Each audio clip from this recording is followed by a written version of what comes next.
Hello and welcome, everybody. We are the Adventurers Vault. We hope you enjoy our first live show, Shadows of Ardisport, a Pathfinder Edition, 2nd Edition campaign about specialists in a big city who work the shady side of the street, or run the shadows, if you will. My name is Rich, and I'll be your tour guide for this journey, so hop on board. Let's just get straight to it.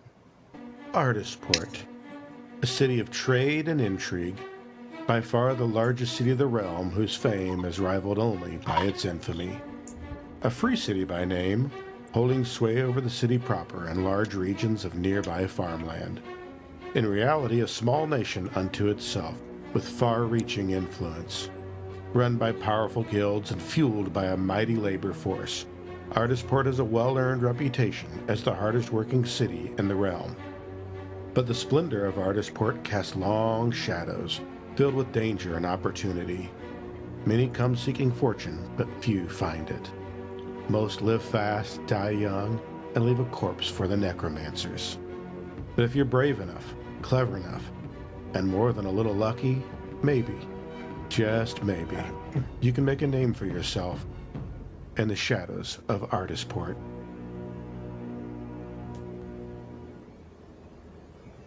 Four souls find themselves in Ardisport looking for work. It's late afternoon and, well, you're still alive. So far, so good, you think. You even have a line on the job. Some scrawny little fellow with a Messengers Union satchel offered you a name and a place. All it cost you was a single silver hawk. Find the Nettie brothers, he said. They hold up in the Platinum Pint in the Canal District. With a gleam in your eye, you set off with the information to seek your fame and fortune. What you find instead is an aroma so strong, well, you can feel it climbing down your nose hairs and boring directly into your brain. You feel assaulted and violated just approaching the foulest place you can imagine. Welcome to the Canal District. It's not an official district, of course. It's south of the city walls and far away from any main road. It's a collection of hovels and creative engineering that aspires to be a decrepit shanty when it grows up. Built along a stone canal carrying a slow river of filth, collected and pumped from all over the city as sewage of nearly 65,000 residents begins its journey to the land of somebody else's problem. Such an undesirable place, and yet it has its uses. Filled with ne'er-do-wells and denizens wishing to conduct unofficial business away from the prying eyes of city officials. The Canal District is the worst-kept open secret that seems laughably appropriate for those who understand Ardisport well. Shit flows downhill, and if you want to make a name for yourself in Ardisport, this is where you got to start. So you managed to avoid the pickpockets and cutthroats long enough to discover the Platinum Pint does indeed exist, though its appearance keeps you guessing how. A cobbled-together structure of wood, canvas, and decay that seems more abstract art than structure. With flaps tied back in the front to allow some airflow, you see the bar occupied by a clientele that could pass for the recently undead. You ask for the Nettie brothers with no reply. After an awkward pause, you see a tip jar and toss in a bronze finch. A guy with a grunt and a nod points off to the side. You follow the gesture. You see a piece of parchment tacked on a timber post. Find this guy, it says. Bring here for 10 gold pieces. The Netties. Below the primitive scrawl is a very okay-ish sketch of a human.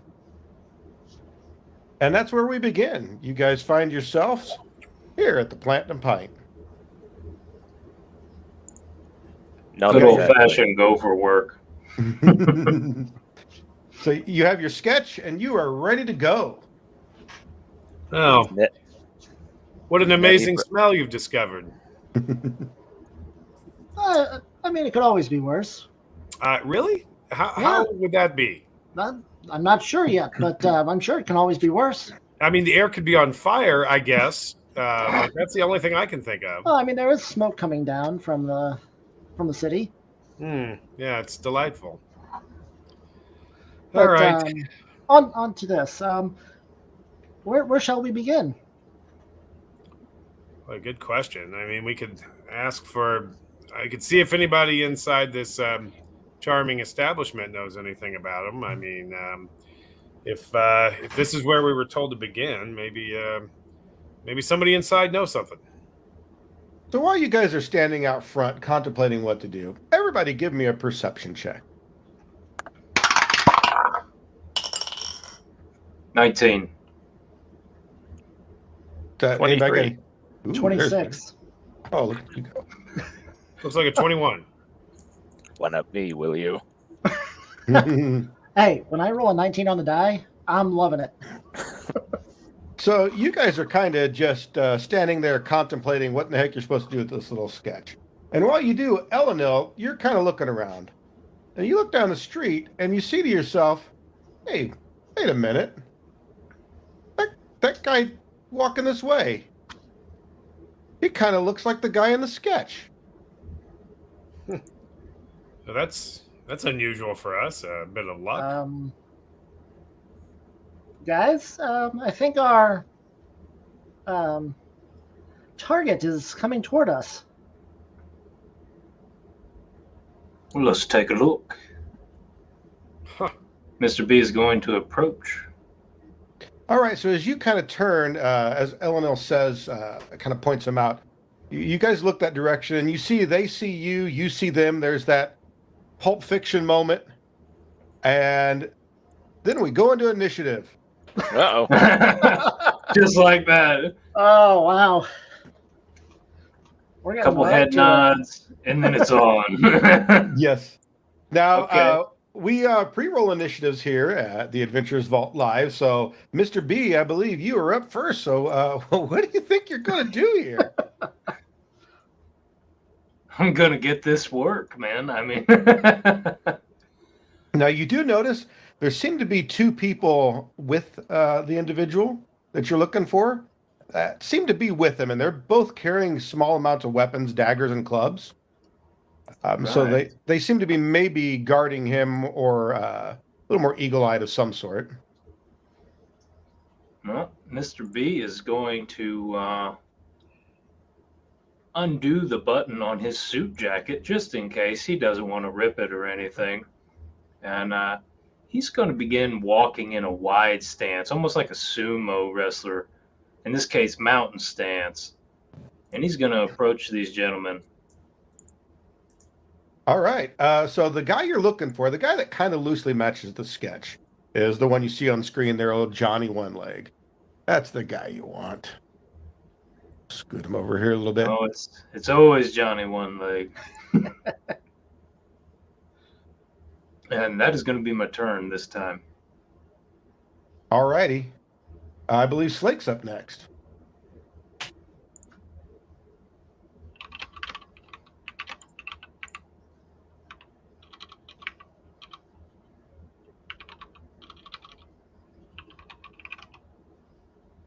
Oh. It looks like we had a little technical difficulty there with Slake. Sorry about that. Is it my turn yet? It is your turn, actually. Welcome back. You came back just in time. Not sure what happened there. The internet gods decided to punish me today for some reason. Yes. So we're going to, Slake is rather surprised by this turn of events. But just to clarify, these guys walking, they're not looking actively hostile towards us, or are they like, hey, we've zeroed in on us and they are, weapons drawn, ready to go? They're getting ready to draw weapons. They haven't actually had an action yet, so they haven't got them out at this point. But if you had to guess, I'll give you this one for free without any sort of a check. You don't think they're going to directly assault? They look like they're ready to bolt. All three of them. Yep. No kidding. Well, we You can't see have that that. look? sometimes the best offense is a good defense, or best defense is a good offense. However that Mhm. works. They're going to run away. Yeah. I see.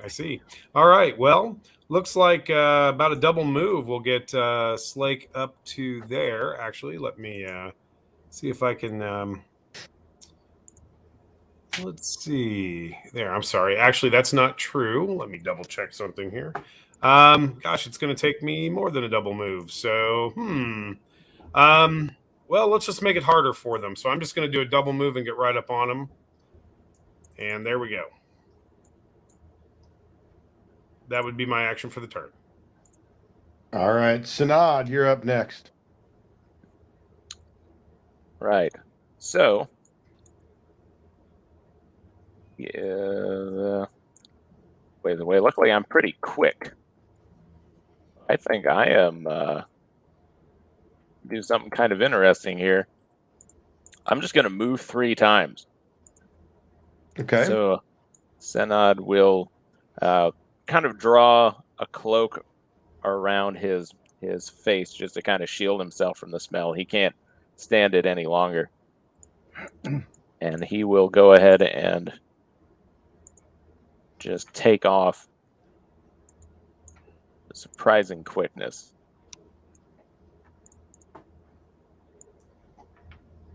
Maybe. And get right behind, slip right behind Johnny One Leg there.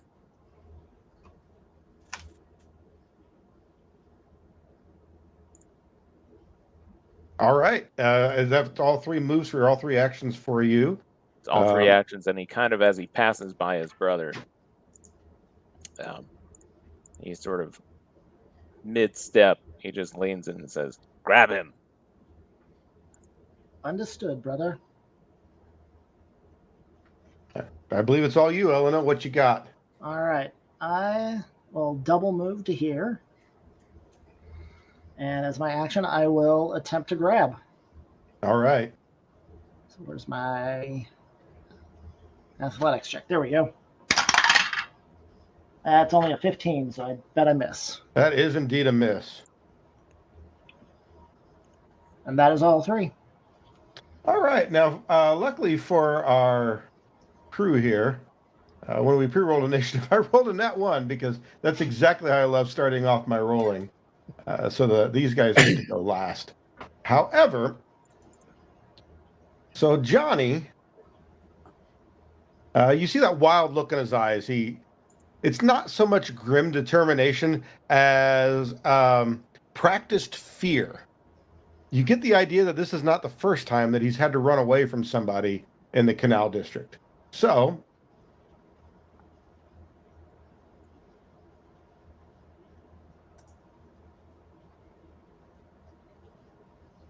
Johnny just flat hauls booty.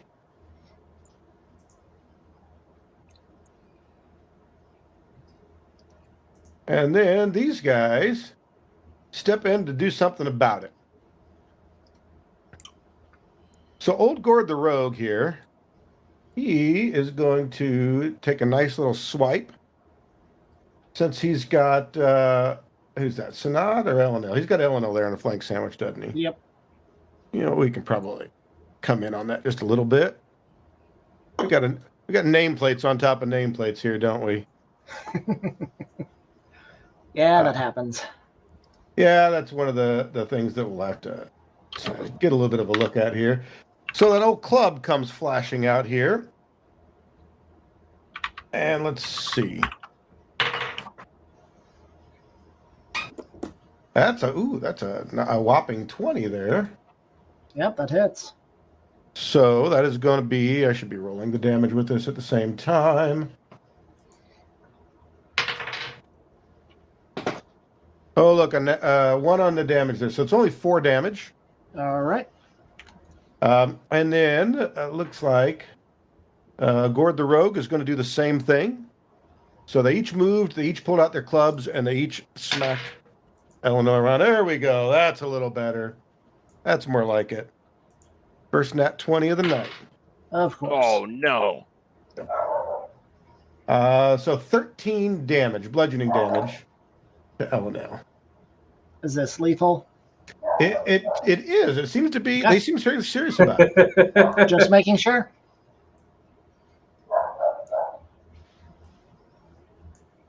Well, they And that's started it. it. That's all my. That's exactly what I was thinking. That's all.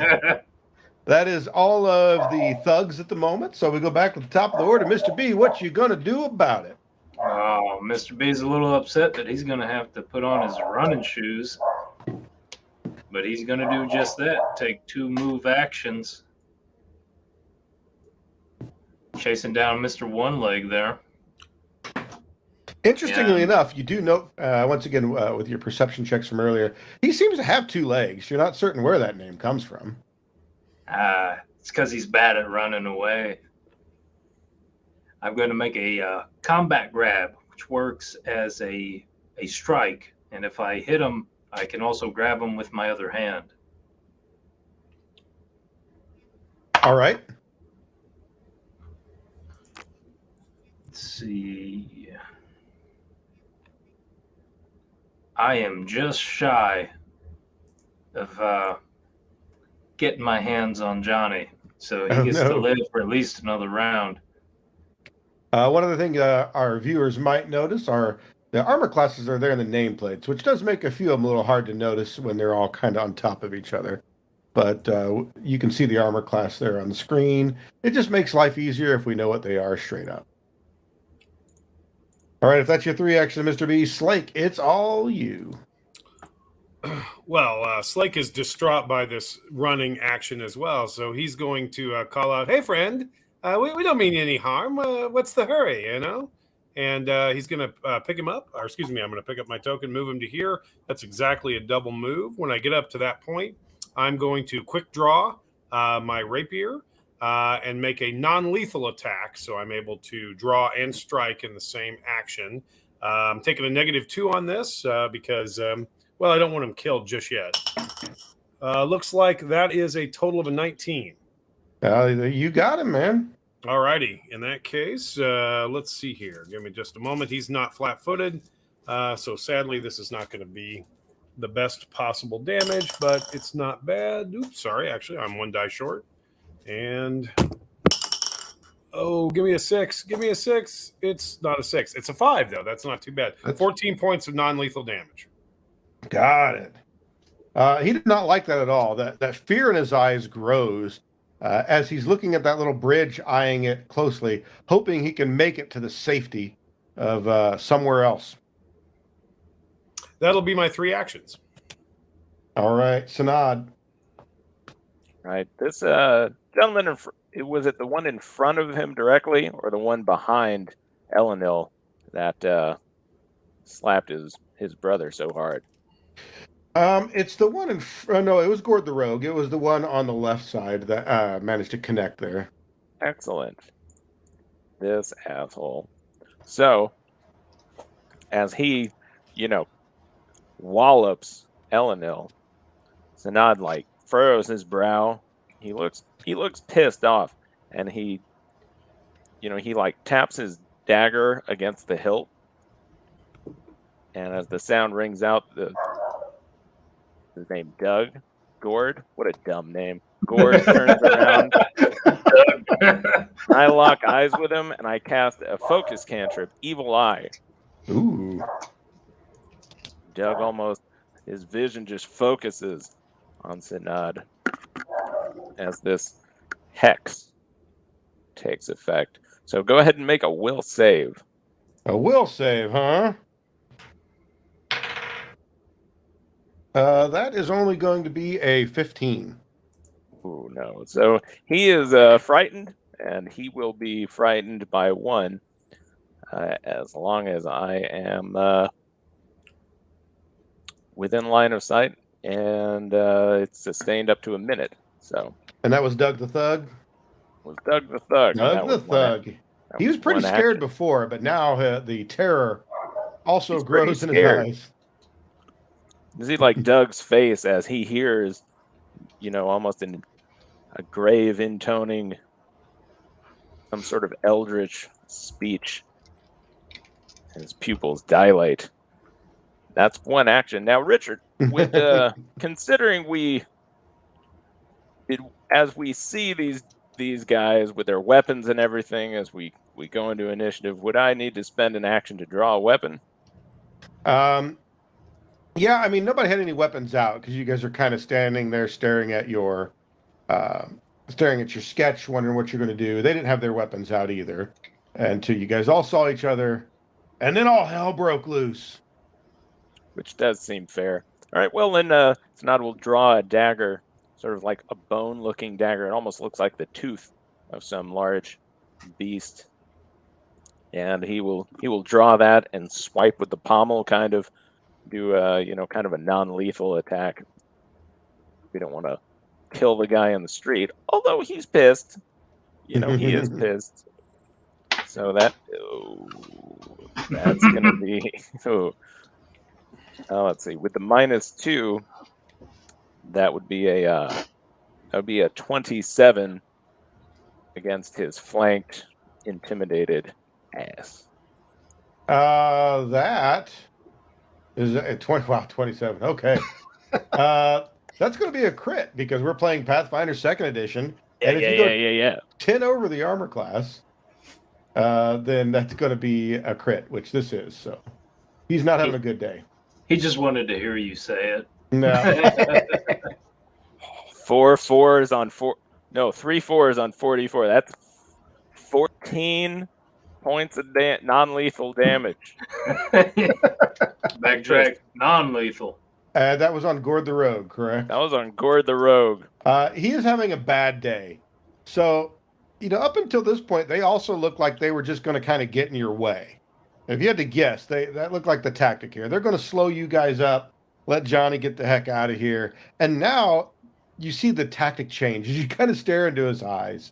It goes from, maybe we should just get the hell out of here and forget that old Johnny One-Leg. So, yeah, that seemed effective. You'll need a stronger club than that. All right, that your 3 actions there, Sanad? That's 3 actions against this son of a bitch. And he as he catches the guy right on the temple, he leans forward. He can see his brother. He's like, finish the job. I feel Ethan is taking this one personally. I don't know why. All right, so we have Gord who's flanked, and is he the one that's frightened? No, Doug is frightened. Doug is frightened. Although Gord's fairly frightened at the moment. Gord is frightened. He doesn't have the condition, but he looks scared as hell. That's the new condition. Gord is frightened. Doug is, just a coward.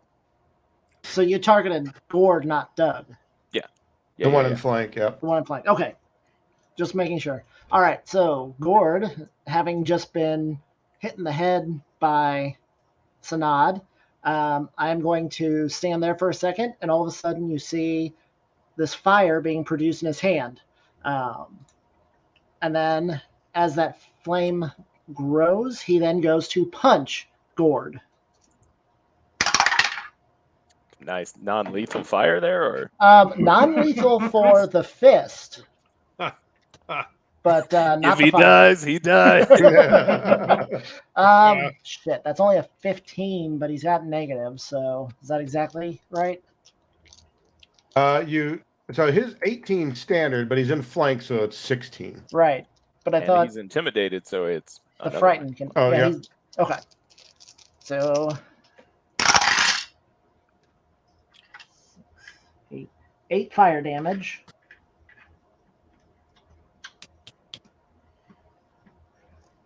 Jesus, I don't know how that guy died. I didn't think he was going to burn to death when I set him on fire. I was just And trying.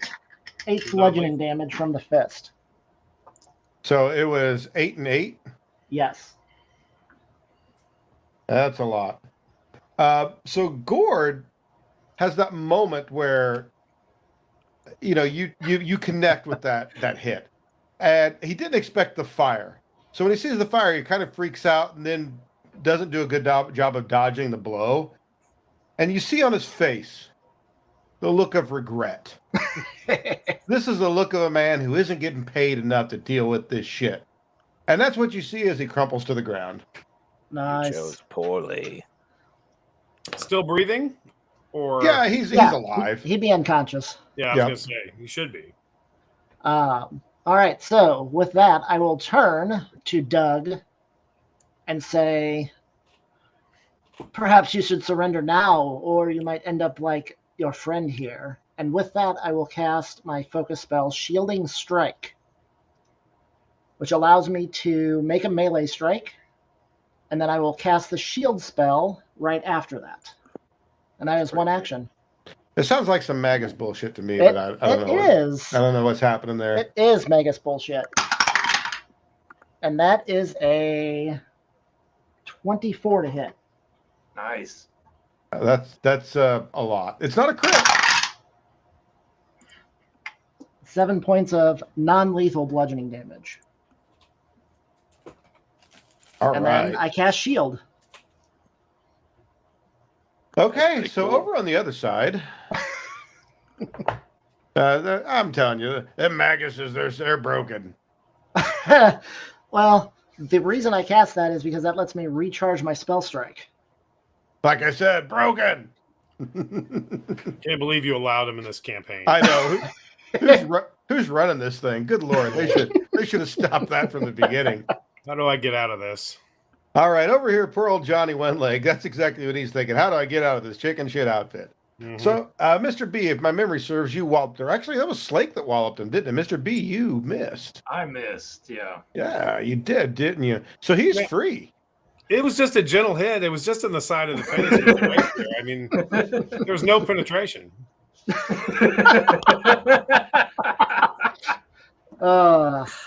All right, so Don't run. why would he think of doing I'm that? gonna push him in shit river if he runs. All right, here we go. All right, so he actually runs all the way down and around the bridge. It just kind of moves it from A to B when I do that on roll 20. So it just like that terrified look. It went from I'm going to weave my way through the crowd. I'm going to, finesse my way through this area to screw that, run top dead speed as fast as I can. He hauls ass down under the bridge to the point where he almost doesn't make the turn and makes it around. And you see he's getting ready to run down the street on the other side, hopefully to the safety of an area off the map. And that's his 3 actions. So, Mr. B, This fucking guy. now remember, what's in between you guys there is a channel of sewage, Yep. deep channel of sewage. And you guys may have heard that in there they call them thublumps, but they're just creatures that live in there that feed off anything. The name thublump happens to come from the sound it makes when they pull somebody under the water to their sewery death, by the way. Okay. I'm glad I'm standing right near the bank. That was a good call on my part. All right. Well, to even get close, Mr. B is going to have to give up his stance. And even then, I will not be able to get all the way there.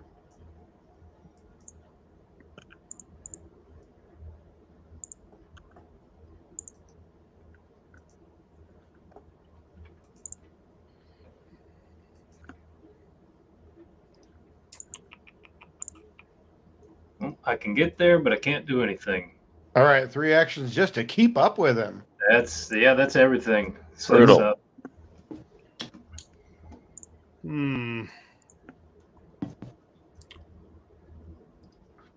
Ready for me? yes. Yeah, Slick, go for it, man. All right. Just jump in. So Slake looks at that water and how much closer it would be if he could somehow get across that water. And then Slake glances mournfully at his character sheet and his athletics skill. And I better take the long way around, come to think of it. So that sadly is what he's going to do. Folks watching at home, check out this exciting action as we count off his actions. 1, 2, 3, 4, 5, 6, 7, 8, 9, 10, 11, 12, 13, 14, 15, 16, 17, 18. Look at that. That's good times right there. Those are all 3 of my actions. It's Well, going to be a theme. That was exciting as everybody runs around the canal. But let's just scoot back over here to our other little fight that we have going on. So Sanad will kind of, call out to his brother, "Have you got him?" I think so. Go catch Johnny. He just gives a nod and moves over where Slake was standing. And while he sprints over,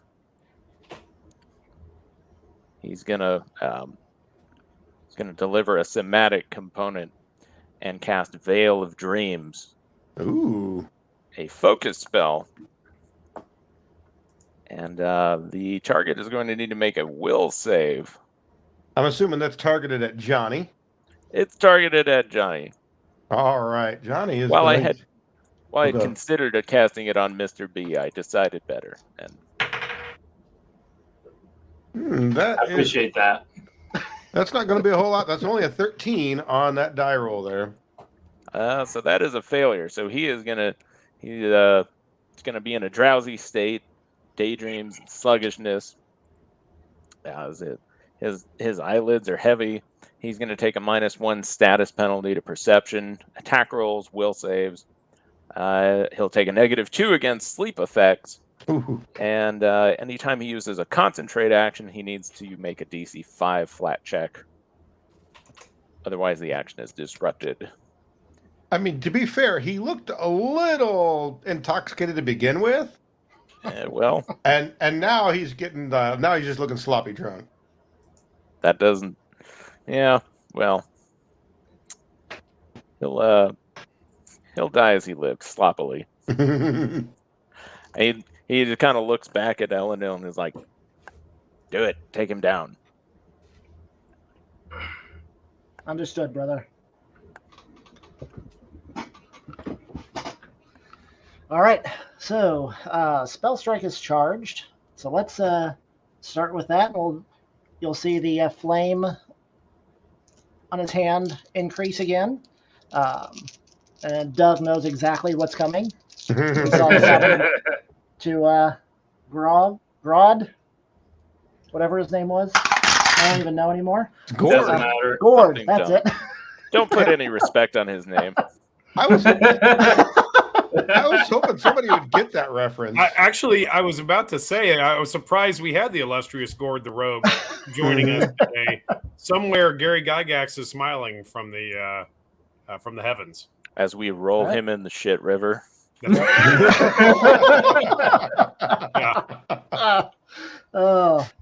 Okay, well, that's a 19 to hit, so he's going to take a lot of damage here. No, sounds like more Magus bullshit. You know it is. So that'll be 8 points of fire damage and 9 points of bludgeoning. All right, he is fortunately not down just yet. Y'all fucked up and hit my Magus brother with a club, man. All right. You made Well, a mistake. We will try and finish him off with just a regular punch. He has that pleading look in his eyes like, no, I have a family. Why would you do this? That's a 21 to hit. Oh, good Lord. The nerd rage is real. And that is 10 points of non-lethal bludgeoning damage.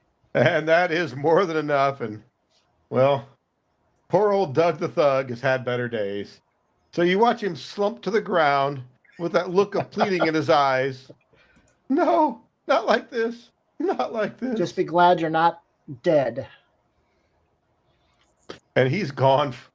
He's not gone. He's there. He's Right. slumped on the floor. Yep. And Sir, that no is- longer appearing in this combat. Yep, it is. Now that was my turn, so now you got down to your one guy left there, Rich. Sure do. And it is his turn. So old Johnny One Leg, he's sure looking for some better options on a way out of here. But unfortunately, some people got right up on him, and now he's really drowsy. So where does he want to go? Let's move old Johnny a little bit here.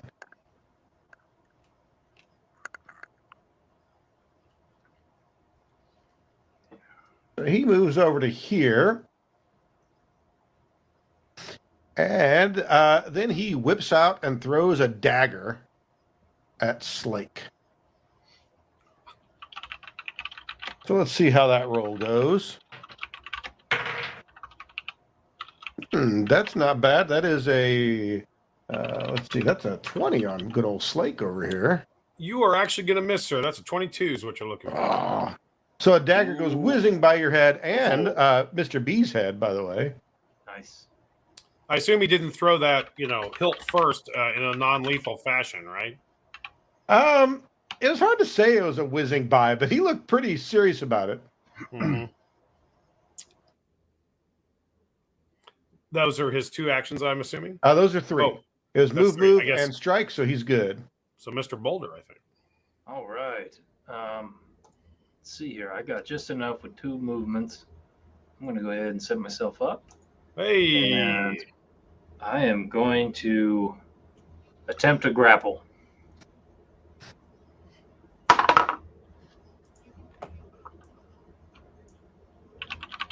It's a 27 to grab. 27 is going to be plenty for a grab. Nice. Now that is 2 moves and a grapple. That's everything I can do.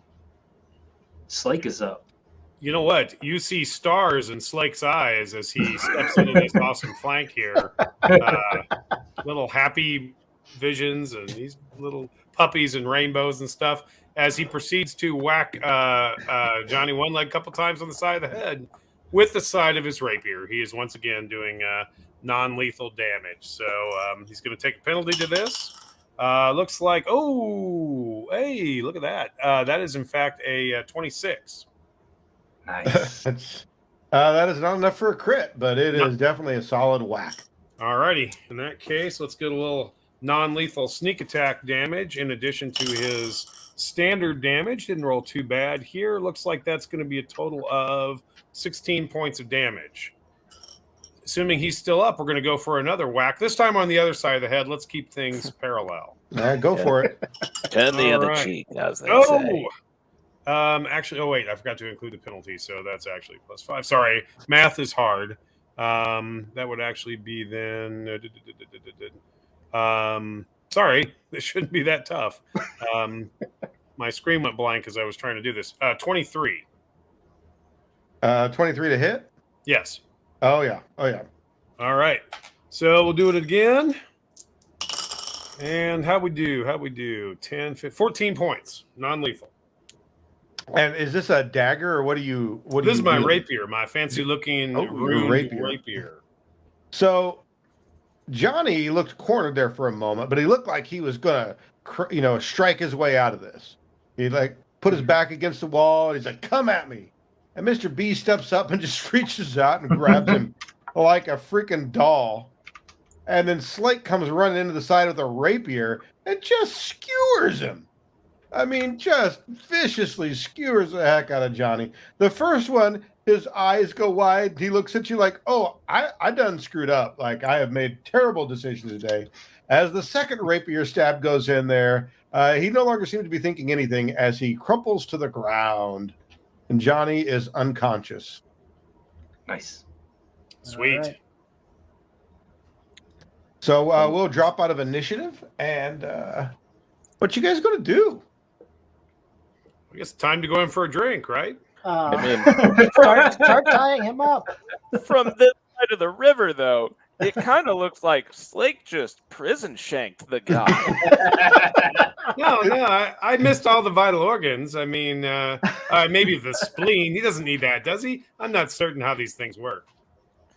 Now, as the commotion dies down, if y'all take a look around, you'll notice you do see people around here. The Canal District is a surprisingly busy section, especially later in the day like this. But they all seem to be really, really busy at finding something else to do. Something else to look at. Yep. Wonder why. Move along. Nothing to see here. Yep. Nobody saw a darn thing. That's the way it goes. But That said, maybe we should find a dirty alley to pull this guy into that's a little bit away from prying eyes. I will, from across the, across shit river here, just cast message on, cast it on Mr. B, I guess. So he hears me as if I'm standing right next to him, even though I'm like 50 feet away. And just say to him, tie him up. We have to go. We're drawing a crowd. Mr. B is going to reach into his suit jacket and actually pull out some manacles. And they're fairly nice. Kinky. Oh, yeah. They're a little fur lined. It's weird. Yeah, I was gonna say. Mr. B travels in style for all occasions. Why are they Fuzzy pink? was not what I was expecting, but Yeah. Bypassing robe, going straight to chains.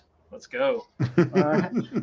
Once we get him wherever we're ready to question him, I will try to treat some wounds on him if we get a chance. Yeah, I mean, you can take a moment and, make sure he doesn't die here in the next minute or so. Yep, that's the plan. considering his multiple stab wounds. Yeah, Yep. I mean, I didn't hit anything important. I mean, the liver, that's fine. You only need one kidney, right? Like, people donate those all the time. Sure. So after a couple minutes of treating wounds, he seems to be coming around slightly.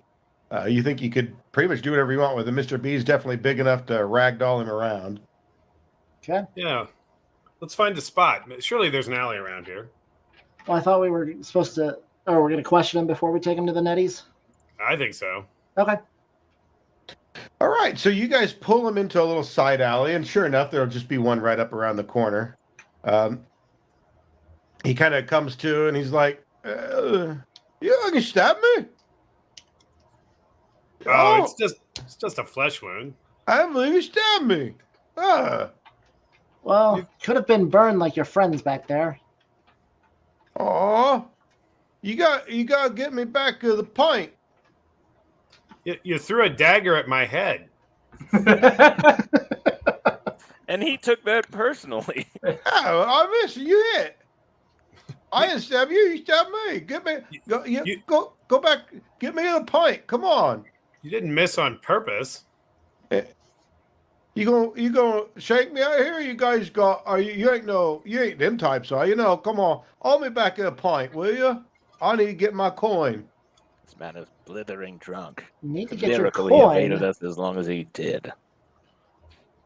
Well, if we take you back, we will be getting coin for bringing you back. Oi, yeah, we all get a drink. Let's go. I'm on. Yes. You'll be buying.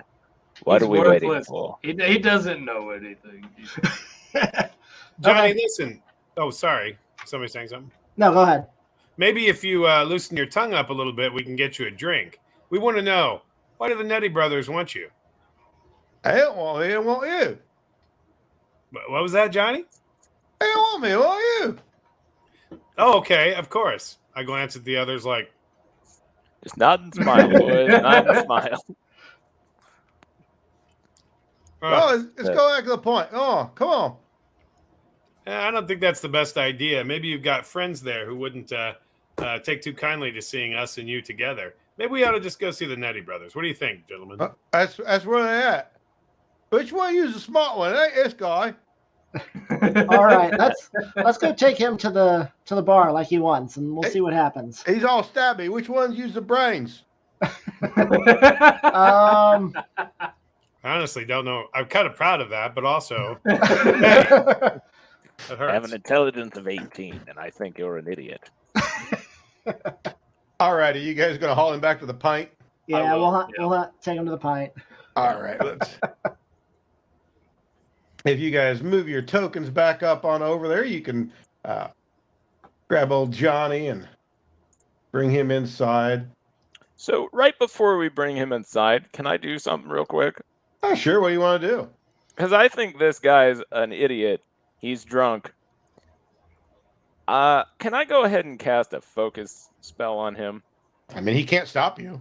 I want him to make a fortitude saving throw, which I suspect may not be his forte. But let me check his fort save real quick there. All right. And let's see how this goes. Oh, that is.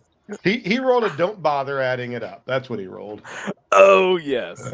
So I take out of like a component patch, there's like a feather, bring it up to my lips and like, as if to shush him, and I cast Forced Quiet on him. Oh. And so the target doesn't prevent the target from talking or providing verbal spell components, but no creature more than 10 feet away can hear its whispers without succeeding at a perception check against my spell DC. All right. The duration normally lasts for, on a normal failure, it's a minute. On a critical failure, it's 10 minutes. So, yeah, that would have been a 9. that would indeed be a critical failure. All right. Oh, shush. So for 10 minutes, he can babble away, and you have to be close to him to hear him. Within 10 feet. Yeah, he wasn't particularly audible anyway. He a little slurred with his words. Slurring his pauses, more like. Yeah, That spell's a new one on me. That's Yeah. cool. yeah, I that's like pretty it. awesome. So you guys haul Johnny in, and you see a couple of fellas inside the Platinum Pint. You throw old Johnny down, and one of them steps forward and looks at you guys.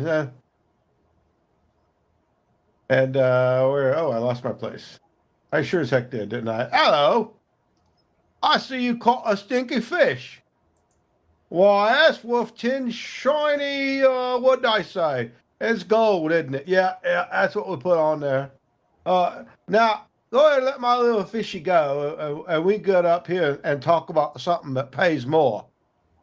And you see Ed and Eddie walk over and slip a couple gold pieces to Johnny One Leg. Out of curiosity, is there a third Yeti brother? You only see 2 at the moment. But he gives a couple gold to Johnny One Leg, who ambles off over to the bar and plops down into a seat that looks like it was built just for him. You're paying him. Oh, don't get all sordid. Just come on, sit down. What sort of game are you playing at? Oh, we just need to make sure you guys was up for the job at hand, you know. I don't want to just hire anybody. You all could be, I don't know, very good. Wow. So if you guys are looking for work, I think that little display out there was good enough. Old Johnny, he's a good fella. You guys caught him nice and easy. He's pretty slippery, most fellas, but You know Ed, or is it Ed? I'm Ed. That's my brother Ed back over here. See, I can't keep the two of you straight. I'm not sure which is Ed and which is Ed. And Ed in the background kind of ambles forward. He's like, "Hello, Yeah, I'm okay. Ed." Now I can. That's great. So I noticed that, you were testing us out a little bit there, but your boys weren't pulling any punches. Do you guys want the mutton? I got the mutton, and I don't think it's gone bad yet. And you see him like gnawing on a piece. There's plenty here if you want them. I was just eating some rancid meat earlier. I'm full. Thank you. I mean, I appreciate it. All right, Ed. You just go back and have a little seat and keep an eye on things. And I'm going to talk to our new friends here. So you guys sit down. I got a round of stuff coming this way.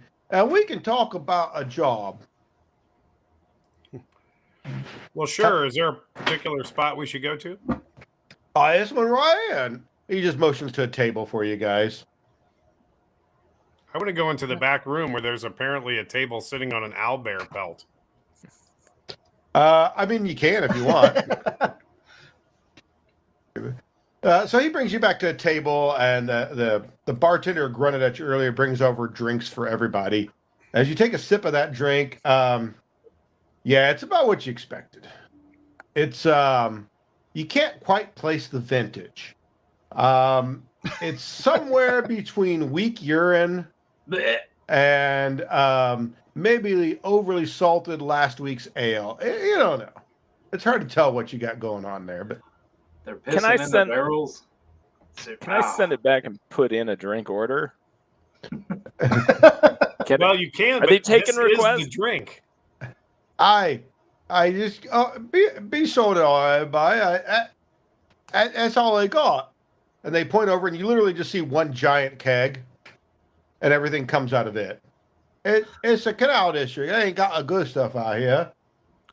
So now we'll like slide the drink back to the guy. It's be like, bring me the cleanest water you have. That's a terrible idea. He, Yeah, that's what I was thinking. he stops, looks at you, looks down at the mug, looks back at you, as if to say, "That's it." And I'll cast prestidigitation to clean this. You have a very clean Probably mug. Oh well, cleaner than everyone else. Yep. Take a begrudging sip. Hi, look at that. That guy's got spells and stuff. You guys, it's going to work out just fine. I'm glad that we found you guys. Well, we're so glad to be found. It's been a great experience so far. Let's start out with what I owe you. And he kind of motions over, and his brother Ed comes over. Here you go. And plops 10 gold pieces down on the table.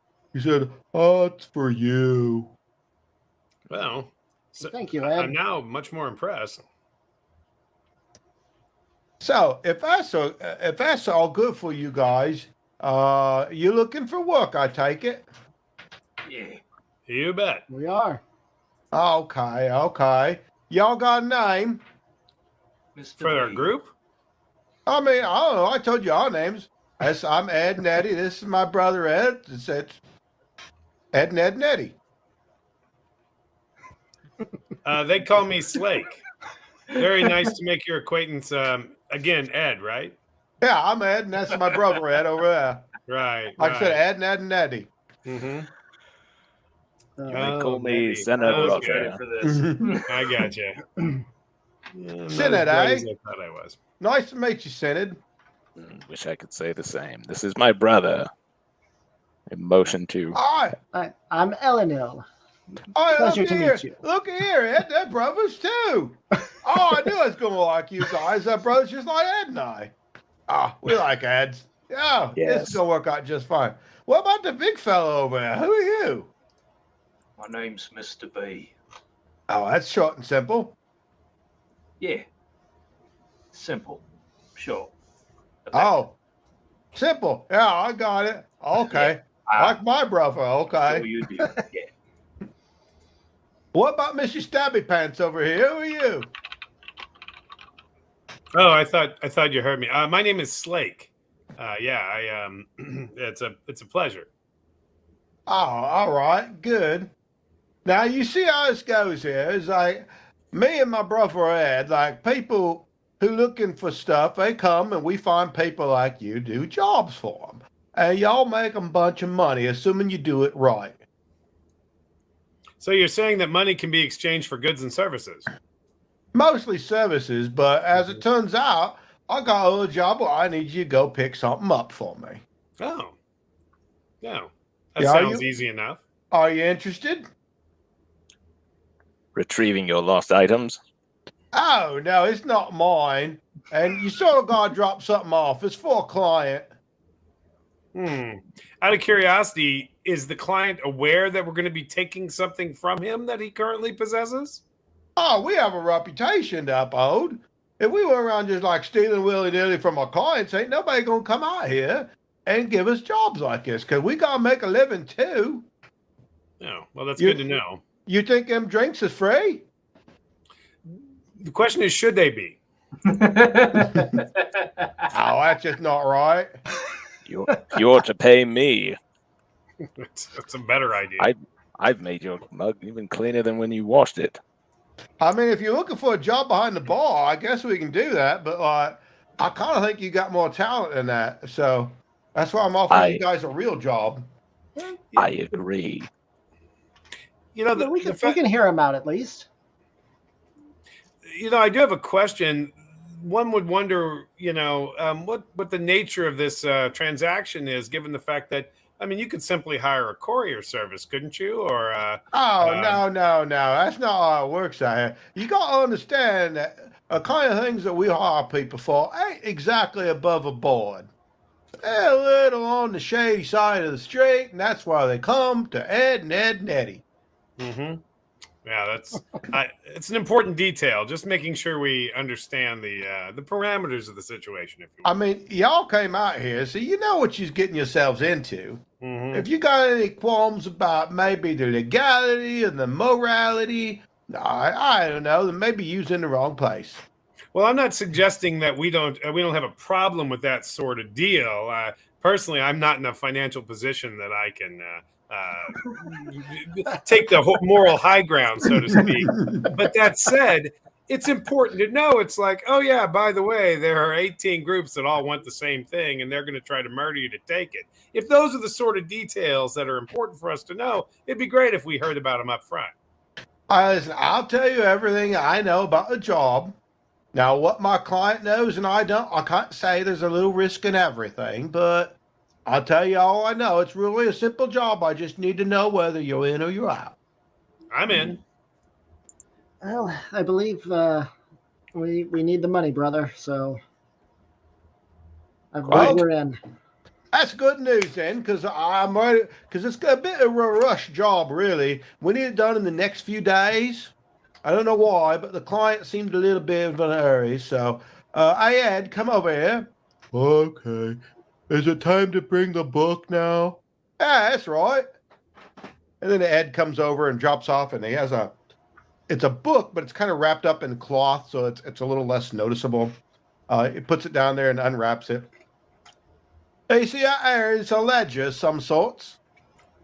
Now, there's a warehouse in town, and it's got a ledger look just like that one right there. What I need you to do is go in that warehouse all sneaky-like, take out the other ledger and put this one where that one was. So I need you to put that one there and bring me back the real one, and you guys get paid. It's just that easy. Simple. Easy. Yep. Got it. Is the warehouse in active use? Oh yeah, they use it. I don't think they're there all the time or nothing, but yeah, it's there. Is it under guard? Is there anything we should know? I mean, it's kind of got stuff you guys got to figure out, but I assume there's something. Do you know not anything? Not a lot of warehouses in town that are just left open and stuff for people to walk in. Well, I guess we need to do some reconnaissance to try and figure out what's going on here. I'll say, my brother and I, we just broker our deals, and you guys kind of got to figure out how to get it done. I mean, at this point, I'm just glad that the book isn't, covered in human skin and with a mouth that's actively trying to bite us or something. I mean, this is a good first step as far as I'm concerned. That's chapter 2. Yeah. Oh. Chapter 2. You see that Next look on Ed's time. face where he realizes, oh, I didn't think of that. And he reaches down and he kind of pokes the book to make sure it doesn't bite or anything. Hey, look here. It didn't bite me. All right. Just don't read out loud from the book. You must not read from the book. Plot 2 Verata Nick 2. Yes. All right. Mr. B is going to put a hand out for the ledger and start sliding it over to Slake. Like, we're taking the job, we're taking the ledger, and I'm... No, you got to take that one. Yeah. Yeah, I think we're good. All right. And you've got the, he gives us, I assume, the address for the warehouse. Yeah, it's over in Sugat. And Okay. even though you guys are fairly new to town, Mr. B may know this, but that's Southgate for you out-of-towners. But no Yeah, I know that. fine upstanding You Ardisport mean my desert clothing makes me an out of towner? Yeah, you guys don't exactly blend in, but there's a lot of people from out of town in the city. It's a very bustling place, but yeah, they're definitely going to use the local lingo. The other thing that makes you look like an out-of-towner is that pigpen style of that dust cloud that's constantly... Well, there is that dust cloud. Also, probably the pointy ears. Oh, yeah. Almond Get those shaped shaved down. eyes. All right, so if you guys are going to do the job, then I need y'all back here in 3 days with the other ledger. And if you do that, we're going to pay you $400 400 shiny gold pieces. Huh. That'll Ooh. almost wipe out my gambling debt. Yeah, 3 days, you say? 3 Yeah. days. 3 days, and there's a big old bag of golds just for you.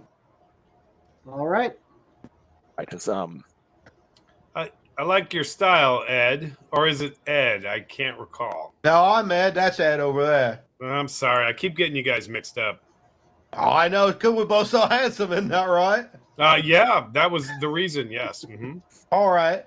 All right. Well, I believe our business is concluded. So you puppets all scamper off, and you come back here with that ledger in 3 days. Got it? Goldie. Got it. Sure, you guys don't want to have a couple of drinks before we go? I mean, Oh, they both down theirs. So if man. nobody's drinking theirs, they'll definitely look over like, I have it. You bring. I'll Bring that over slide here. mine over. Yep. Oh, I ain't gonna let that go waste. That's a proper pint right there. Go for it. yeah, I'll leave the majority of mine behind. You see them as you guys are walking away. They're taking the remnants of your guys' and pouring it into their glass. I hope they get the film on top. So you seem to have a job. All right. All right. Well, you think we ought to maybe head over to that area, case the joint, and then ask around a bit? Yeah. Yeah. Yeah. All right. So Both pieces, boys. what's the first order of business? So I would like to take a little bit of time to, treat my own wounds here. No. Yeah. yeah, that's Definitely do fair. that. Yeah. All right. I'll just do this real quick. That is a 15 exactly. Thank God. Only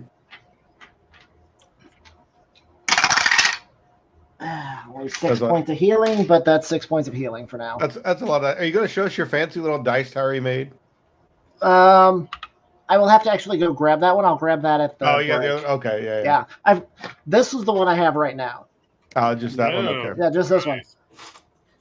That game is amazing, by the way. I wish I was getting paid to say that. We all wish we were getting paid to say any of this. That is true.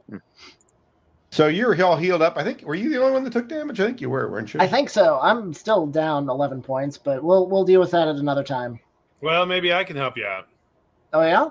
Yeah, I've been known to do a little bit of patching people up. Give me As he just a stabs moment. you with his rapier, and he's like, "Now you're down 20 points of damage." Yeah, that's what I'm waiting for. We don't know how Sean rolls. No. Surprise. He's going to do that after the job is done, so Oh, he can okay. get all the money.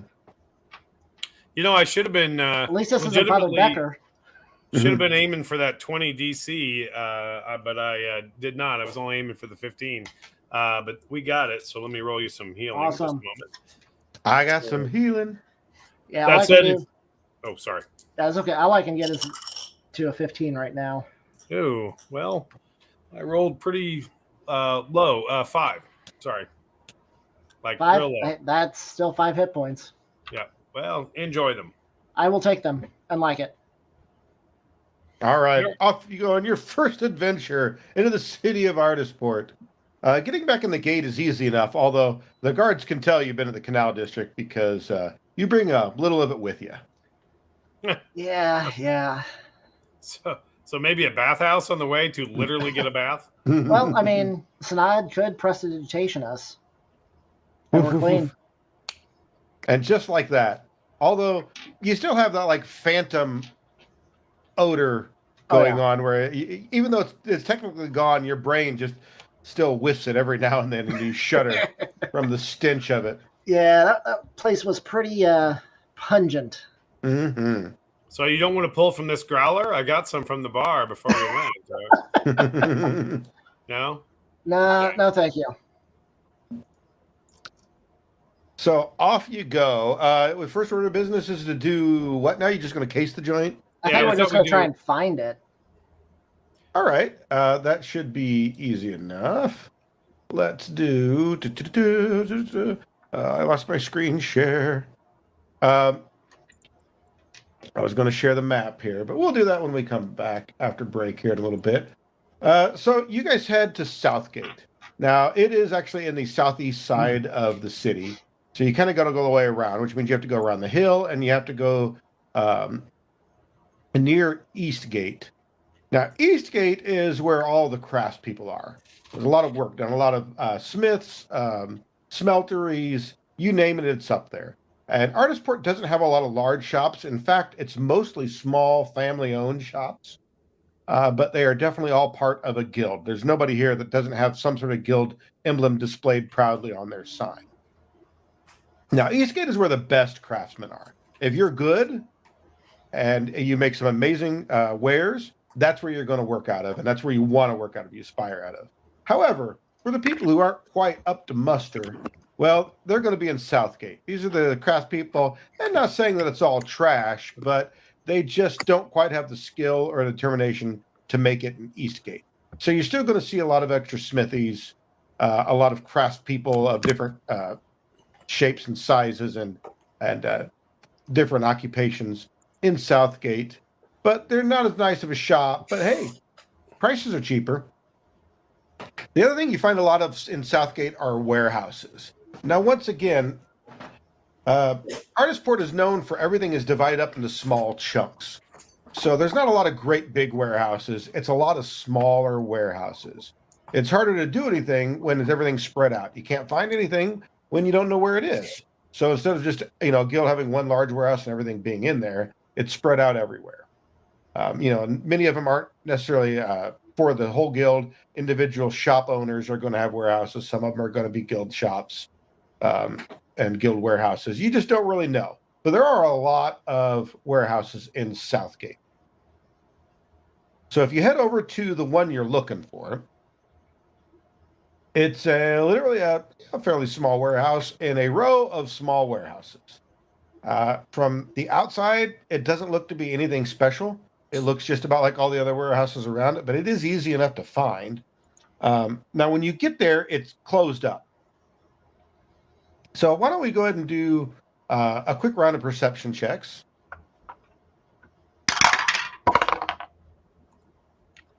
15. 18. Also 18. Nah. 25? Looks like Slake got a 25. He's miming now. Slake is it's the new mime archetype. That He's entered stealth. yes. What I call nonverbal. The one that fell on the floor rolled a 20. God damn it.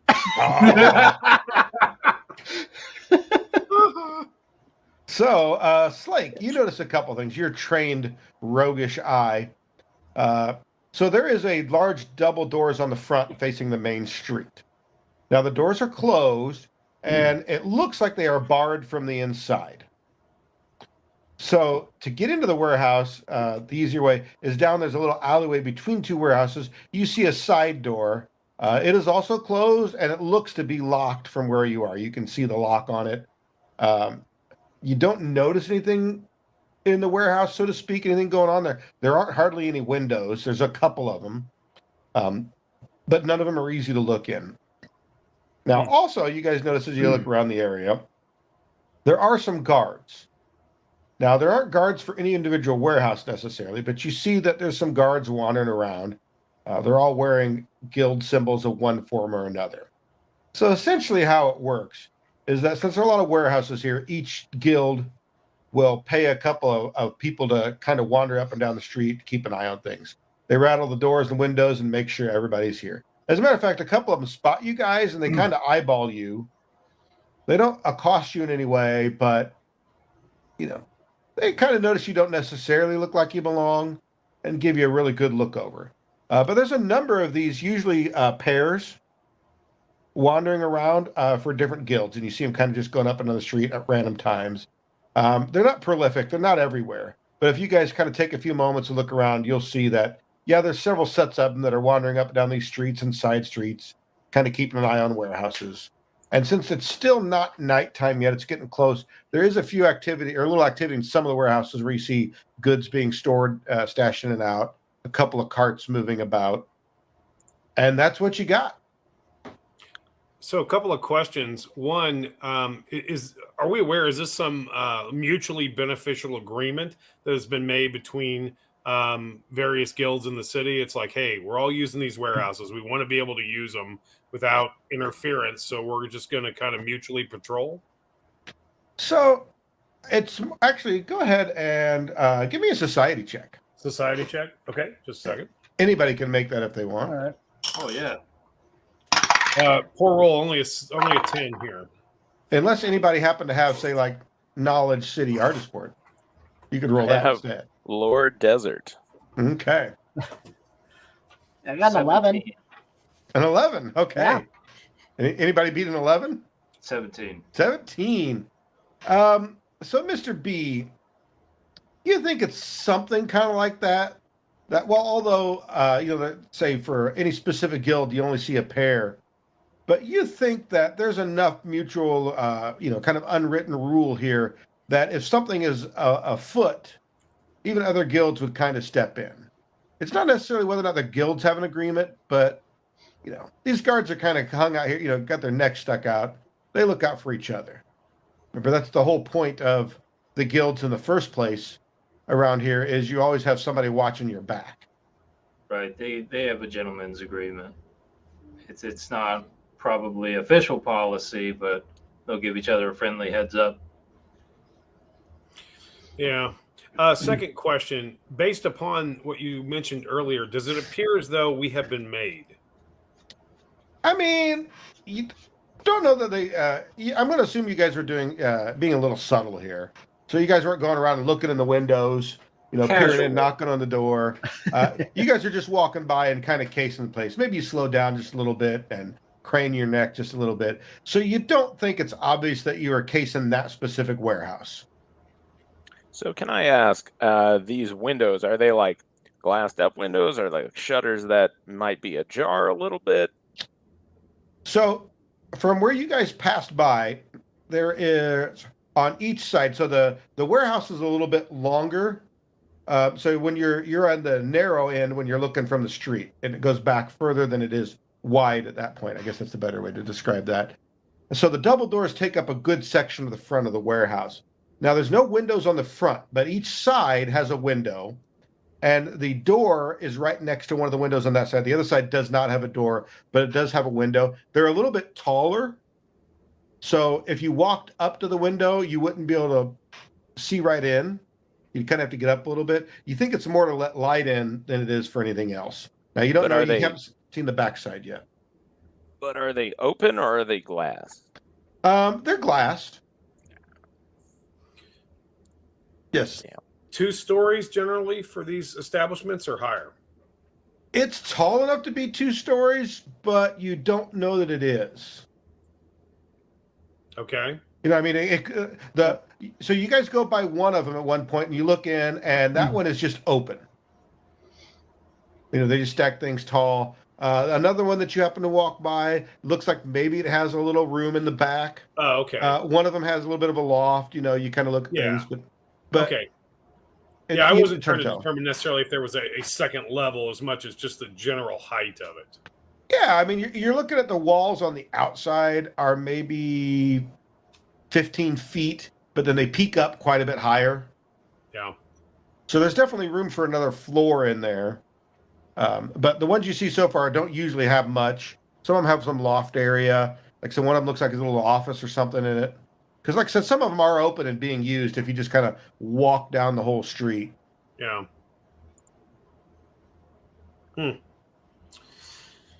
Out of curiosity, generally, for the warehouse that we were looking at, the one that we were thinking as our target, does it appear to? I guess what I'm trying to figure out is the options for getting up to a second story and getting in through one of those higher lights or those higher windows.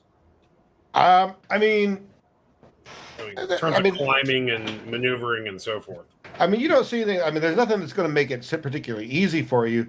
But I mean, let's say the sill of the window is about 8 foot off the ground. Okay. So, I mean, there's nothing there that, there's nothing in your way or that prevents it that you can see, other than you'd have to do something to gain some height. But pretty smooth walls. Yeah, it's all wood. Yeah. So I mean, the construction here is good enough. Yep. Exactly. By Mr. B. You're so big and strong. B stands for step stool. I don't know Oh, if you yeah. knew that. Makes sense. So, I would like to share with my fellow compatriots here, my comrades, that while these windows have glass in them, I have on my person glass cutters. No. Nice. Andy?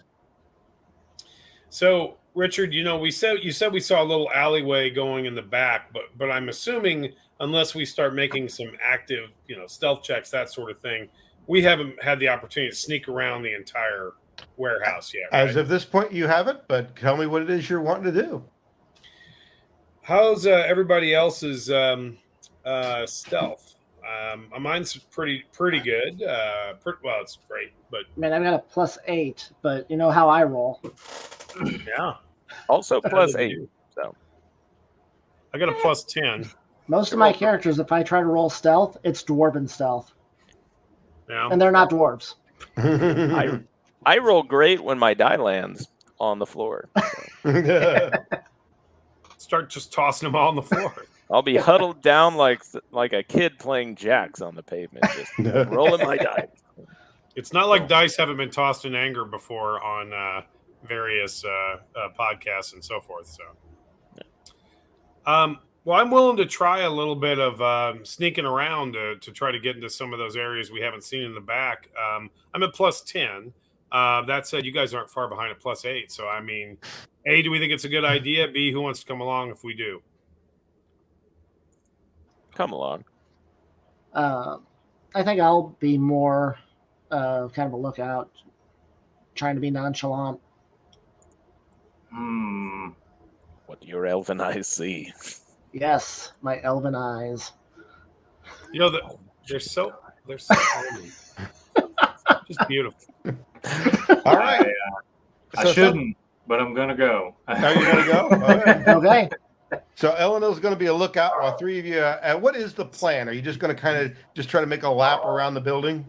Yeah, basically just go around so we can see, and particularly looking for any other possible good means of entrance that maybe aren't quite so out in the open, maybe aren't as well observed, and also keeping an eye out for like, oh, well, that looks like that's trapped, or oh, there's somebody hiding in the back keeping an eye on things, or that sort of stuff.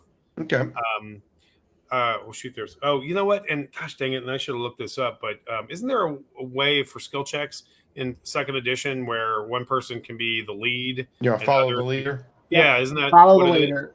Anybody remember how it works? I believe the person, if I'll look it up, but you should give everybody else a bonus. That sounds familiar, but I haven't used it in a while. Doesn't he have to be an expert? He might be. Follow the expert is what it's called. Oh, yeah, follow the expert. That's right. He Follow. probably is. Are you an expert? Yes, you have All to be an expert. Guess All who's right. an expert in stealth? Okay. All right. Well, if that's what you're going to do, then let's roll some stealth rolls. Let's get those out of the way first. Oh yeah. And Eleanor, you are the lookout, right? Yes. So give me a perception instead of their stealth roll. Oh, that's a 25. Okay. What we got for the stealths over here then? 25. Okay. Whose bonus do I use for if we're following the expert? So, thanks to your allies' assistance, you can add your level as a proficiency bonus to the associated skill check, even if you're untrained. Additionally, you gain a circumstance bonus to your skill check based on your ally's proficiency. Since he's an expert, that's +2. Oh, on top of my normal bonus. Yep. So if you're already trained, you don't get your level, but you get the +2. 29. Ooh. Damn. Dang. All right. Mr. B, what you got? Oh, you ready? Yeah. Mr. B is, even though in a bright orange suit, he's surprisingly good on his feet. He has a 20 for stealth. Oh, not bad. He steps very carefully. I thought you were going to say like natural 1 or something. Yeah. That's Hey, that was good. That'd have been good. All right, so here's what happened. So Elenil is kind of looking out, and he looks for the right moment. He's like, go, go, go, go, go. So the three of you decide to, I'm assuming you're just going to kind of maybe walk briskly around. You don't necessarily want to flat run. You want to kind of get a good moment to look. So the three of you that are going around, make me a perception check. And Elenil, you give me one as well. 18. Boy. 26. Ooh. Good tonight. I'm starting to get a little concerned about these because something is clearly going to go wrong here. 26. Okay. Elenil, Well, what here you it got? goes. Here's where it goes wrong.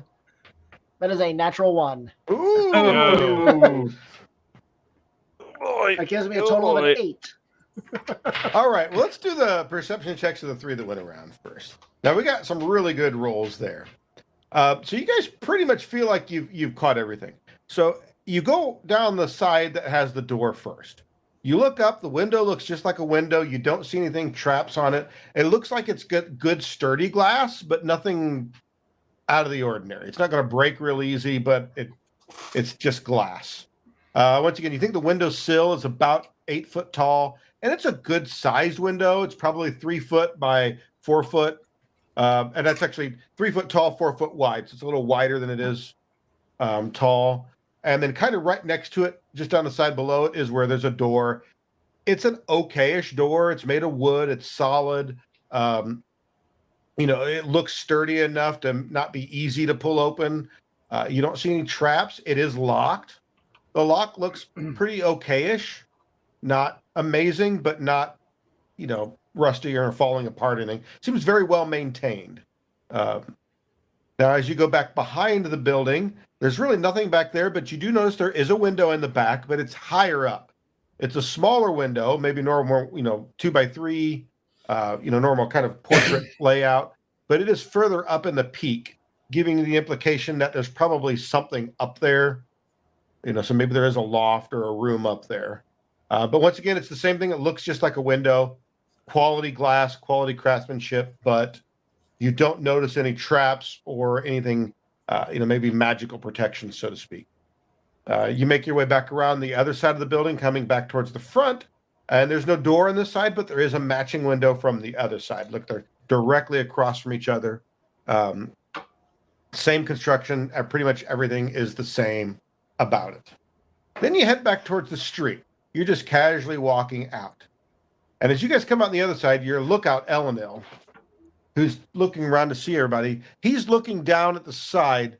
There's another little side street. He's looking down there because there's a couple of people coming, and he's worried that you guys might not make it around fast enough before those guys get there. So then he looks and sees some movement to his right, and he turns around and is like, oh, goodness, I'm glad they made it around just fine. So when he realizes that he hadn't looked right in a while, so as you guys come bumbling out of that side over there, very stealthily, I might add, there's a cart coming right down the street, and there's a guy looking right at you guys. Pardon me. Like we all just lock eye contact?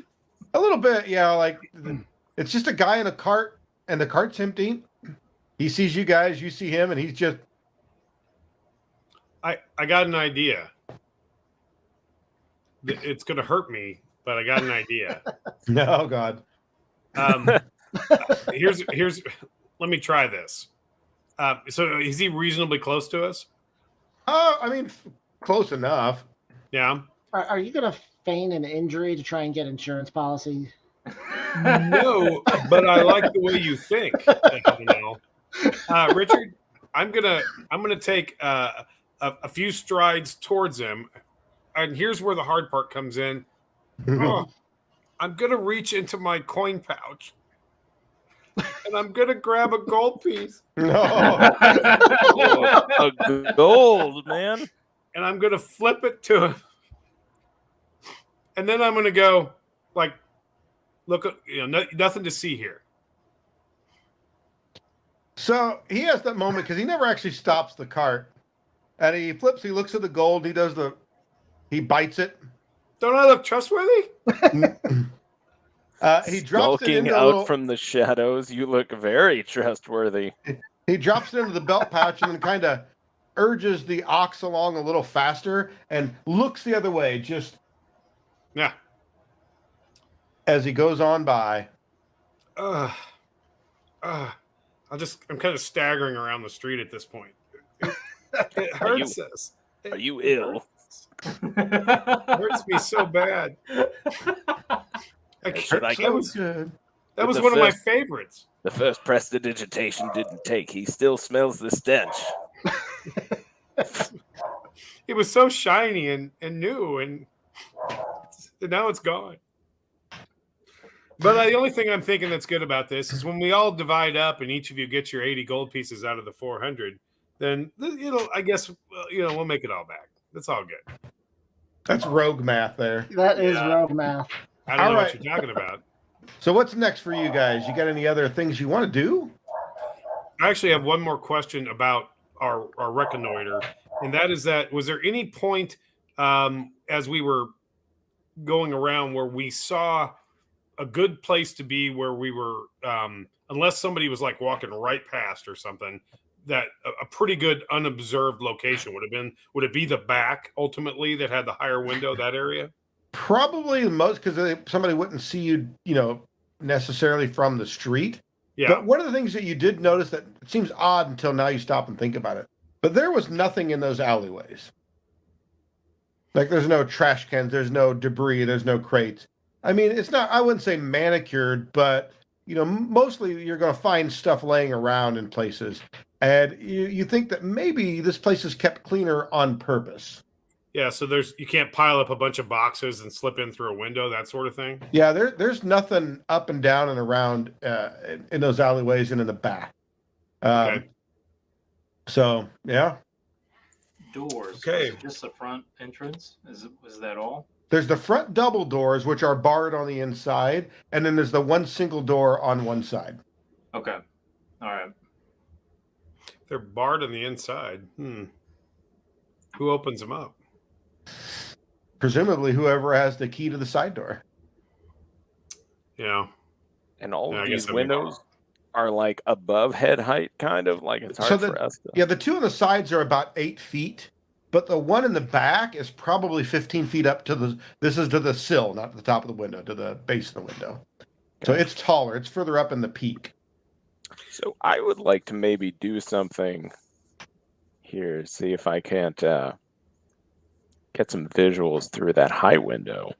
I would like to maybe find somewhere that's a little bit inconspicuous, somewhere I can like sit down.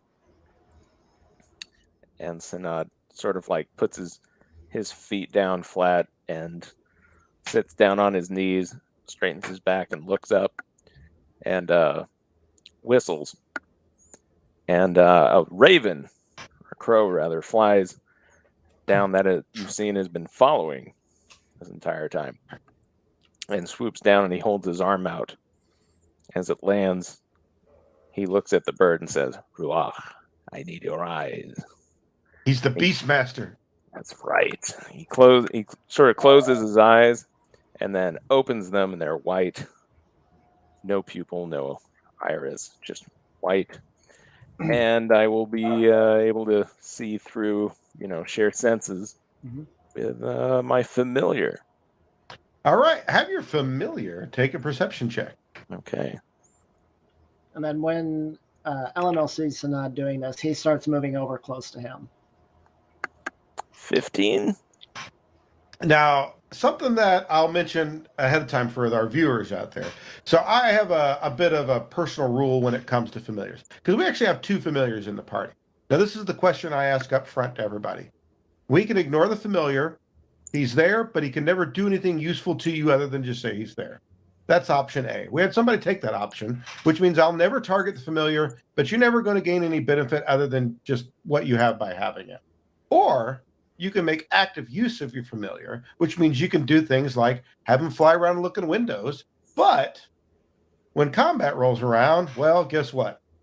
Now your familiar is something that can be attacked and targeted like normal. So we also had somebody take that option, which is going to be Sanad here, who's got this lovely little raven, who flies by the window and makes an okay-ish perception check. So you don't get a lot. It looks like a warehouse.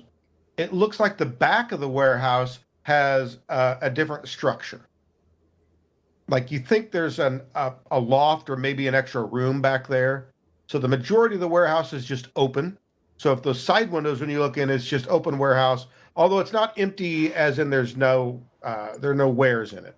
But it's actually not all that full either. There's some crates and barrels and things stacked in there, but nothing notable in any regard. So maybe at the most a third of the way full. But what in the back, it's a little less clear of what's going on. But you think from that upper window, there's a room there, and maybe rooms below it. You rolled a 15. That's about all you get. Better than we had. Shout out to the crow. Yeah. Yeah, no doubt. Actually, that brings up another thought, Richard. I'm guessing that as we were walking around it, if we'd heard something like a growling or a shuffling or some sort of monster sounds, guard monster sounds in the warehouse, you would have told us that as part of our circle. You caught nothing from your the rolls and the observations that you made. Gotcha. Okay. Don't worry, I'm very good with guard dogs. It's totally fine. Yeah. Very good with them. I'm proficient. Yeah. You can great. So you go in the eye. You're right Yeah, on their level. I can grapple 4 at once. Don't ask me how. All right. What else you want to try to do here to get information? And Mr. B is just gonna non-verbally, signal the group over to a corner or something. I'll follow. We wait for nightfall. I've got some tools. I'll take the side door. We go in, we come out. Not a scratch. Yeah. Do we, He opens his jacket and he's got thieves' tools and then a crowbar. Either way. Subtle. Yeah. Well, first of all, do we feel that the location that we're talking about this is away enough that we're unlikely to be observed, or do we need to go a couple of blocks away, maybe find a bar or something and get into a dark corner? If you guys are going to go have a conversation, then yeah, maybe it's not standing around here. Probably isn't a great idea. It's a quick, fluid thing. I'm just like, hey, everybody, show them the stuff. Side door, nightfall. It's fine. It's fine. I like your directness. That said, I also wonder if so we got 3 days, and I'm not suggesting we delay this because we want to get paid. Also, we don't want to run into complications that would delay this whole thing further, and then we don't meet the time frame. But that said, is it worth it maybe to do a little asking around tomorrow and then maybe aim for tomorrow night? That still gives us one additional night, presumably, if we have any reason to need to try again or something. If they see us around on a second day and then something happens on the second night, who notices? Yeah.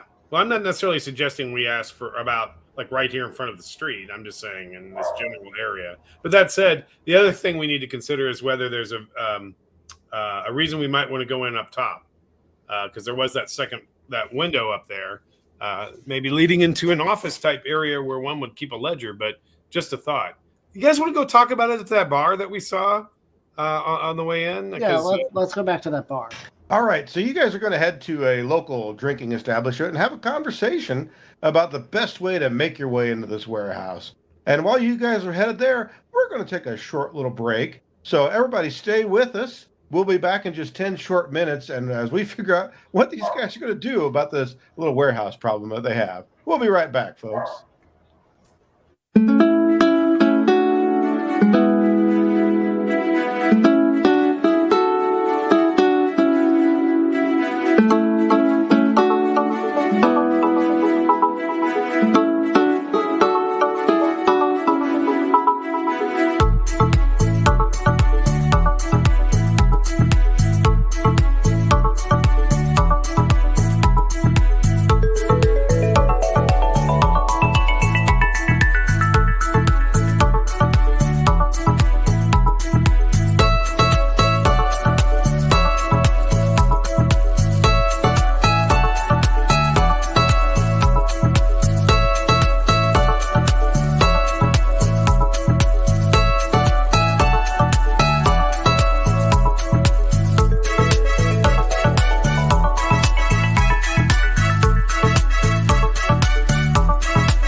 Has this ever happened to you? You bought any potions? With what gold? Then I guess we just die. No! This doesn't have to be you. Come on down to Crookshank's Emporium. Prices so low you'd think I was crazy. And the selection here is second to none. Hey folks, with this upcoming election for the hamlet of Teeterdan, I want to introduce myself. I'm the Dragon Gornax, and if you vote for Ron Derling for mayor, I will literally burn your village down. Oh, I'm not kidding. Ron is a complete and utter moron. And to make sure that idiot doesn't ruin your town, Darkhelm, the ruler of evil, has paid me to burn your town down if he wins. He's that focused on keeping Teeterdan safe. Now that's dedication. Actually, I just hate that guy. And for what you're paying me, I do too. So remember, folks, vote yes to Darkhelm and fiscal responsibility, and vote no for Ron and your children burning. This ad paid for by the Association of Dark Elm for Mayor, Inc. Hell yeah, I approve this ad. Yes, sir. What can I get you to drink? Moose knuckle. Well, I'll have what that inebriated dwarf is having. Whiskey on a turtle moonlit Tuesday. I'll have what that babbling simpleton is having. I'm a snorkel blibbin flark. I'll have what that piss-stained dwarf is having. McGinty's Dwarven Whiskey. For the finer things in life. Moose bullocks. Listen, Ron Durling here. I wanted to clear up the recent rumors about a certain dark lord running for mayor and threatening to burn down the town.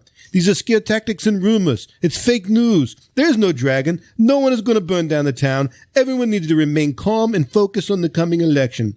Teeterdan is a growing community that needs to invest in itself and can do it in a fiscally responsible manner. We need to focus on growing our town, not living in fear or cowards who use fear tactics. If there really is a Darkhelm, then he will be more than happy to meet me at the town square in 3 days and have a public debate. I want to thank you all for your support. This message brought to you by the Hearth and Home Fire Insurance. I hereby call this meeting of the McGinty Stone Table to order.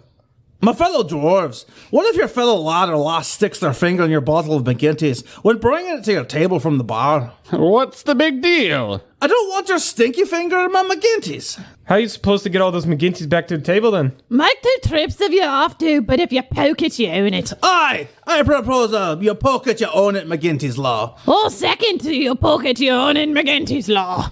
That makes it official. McGinty's law! The refreshing, cool taste of McGinty's Dwarven Whiskey for the finer things in life. Let me ask you, have your thieves' tools ever let you down?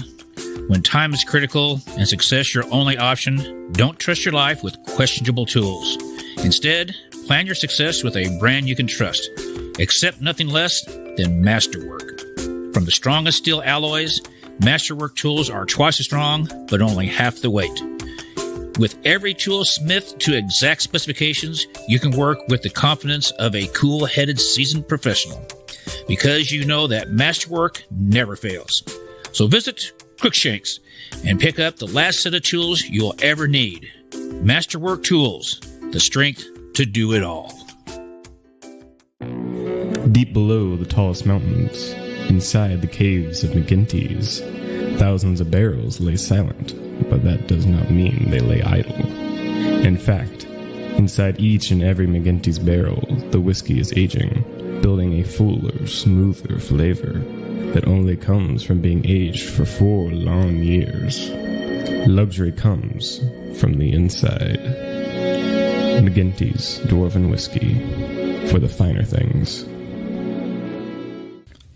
Hello, good people at Teeterdan. I'm your mayor, Abner Jagforth. I'm a little confused about all this election talk. Under the original town charter, mayor is a position for life. And seeing as I'm not dead, well, this is all just silly. There's no need for dragons or dark hats or Ron Derling. I'm still your mayor. Hey, who are you supposed to be?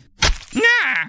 Darkhelm here, just to clear this up. There's definitely a new need for a mayor now, and I accept your call for a debate, Ron Derling. You fool! You've fallen into my trap!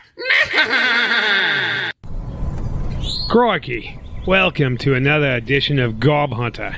Today, we're in the highlands of Hysteria, hunting the elusive Red Crest Raider. These goblins are rare because they don't procreate as fast as other goblin tribes and only accept the strongest into their clan. Boy, he's a beaut. He appears to be staring at something. He must have found something shiny. Oh, he's going at it something vigorously. Must have found some sort of treasure. Yes. Yeah, he's found... he's found himself, apparently. Oh, God. Oh, God. Keep sending. No, this is wrong. Do it. The Gob Hunter will be right back. Hey, folks, we're here with special post-debate coverage from Teeterdam. Certainly an exciting night. I'll say, Ron Derling really had some good points. Of course, Darkhelm did have a dragon. Which promptly ate both candidates and is, by unanimous declaration, the new mayor of Teeterdam. His 12-point economic plan was absolutely astounding. And his threat to burn everyone alive really clinched it. You heard it here first, folks. Gornax is the new mayor for life of... Wait. We have late-breaking bulletin. It appears Gornax has declared himself king of Teeterdam. Can he do that? Well, I sure as hell can't stop him. From all of us here at TD1, good night, and please send help. Anyone know what this potion is? No, I don't know. No idea. Well, only one way to find out. Oh, God. Poison. What do we do? Quick, give him a McGinty's. McGinty's, never a bad decision. You know, we should really label these potions.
All right, and we're back, everybody. Now, for those of you who may just now be tuning in, I'll do a quick little recap. Our four wonderful adventurers here, I'm not going to call them heroes because they're definitely just adventurers, made their way to the big city of Ardisport, where they went for looking for work on the shady side of the street, as it were. A brief trip to the Canal District where they met the Nettie brothers, who were did a little scouting on them, make sure they were up to snuff before they offered them a job to find a warehouse and replace a ledger that they're going to find in the warehouse with another copy. Looks just like it as far as they know. They scouted the warehouse. So far, haven't found much all that interesting about it, and ran it off to decide where they're going to have a little drink. As you can see, they've all got their drinks ready to discuss their next move and how they're going to make their way into this warehouse. I was thinking we could just kick in the door. You know what? I think that's a great idea. Call me in, damn it. You've had too much to drink, I can tell. You always become Texan when you've had too much to drink. It's that orc side of me.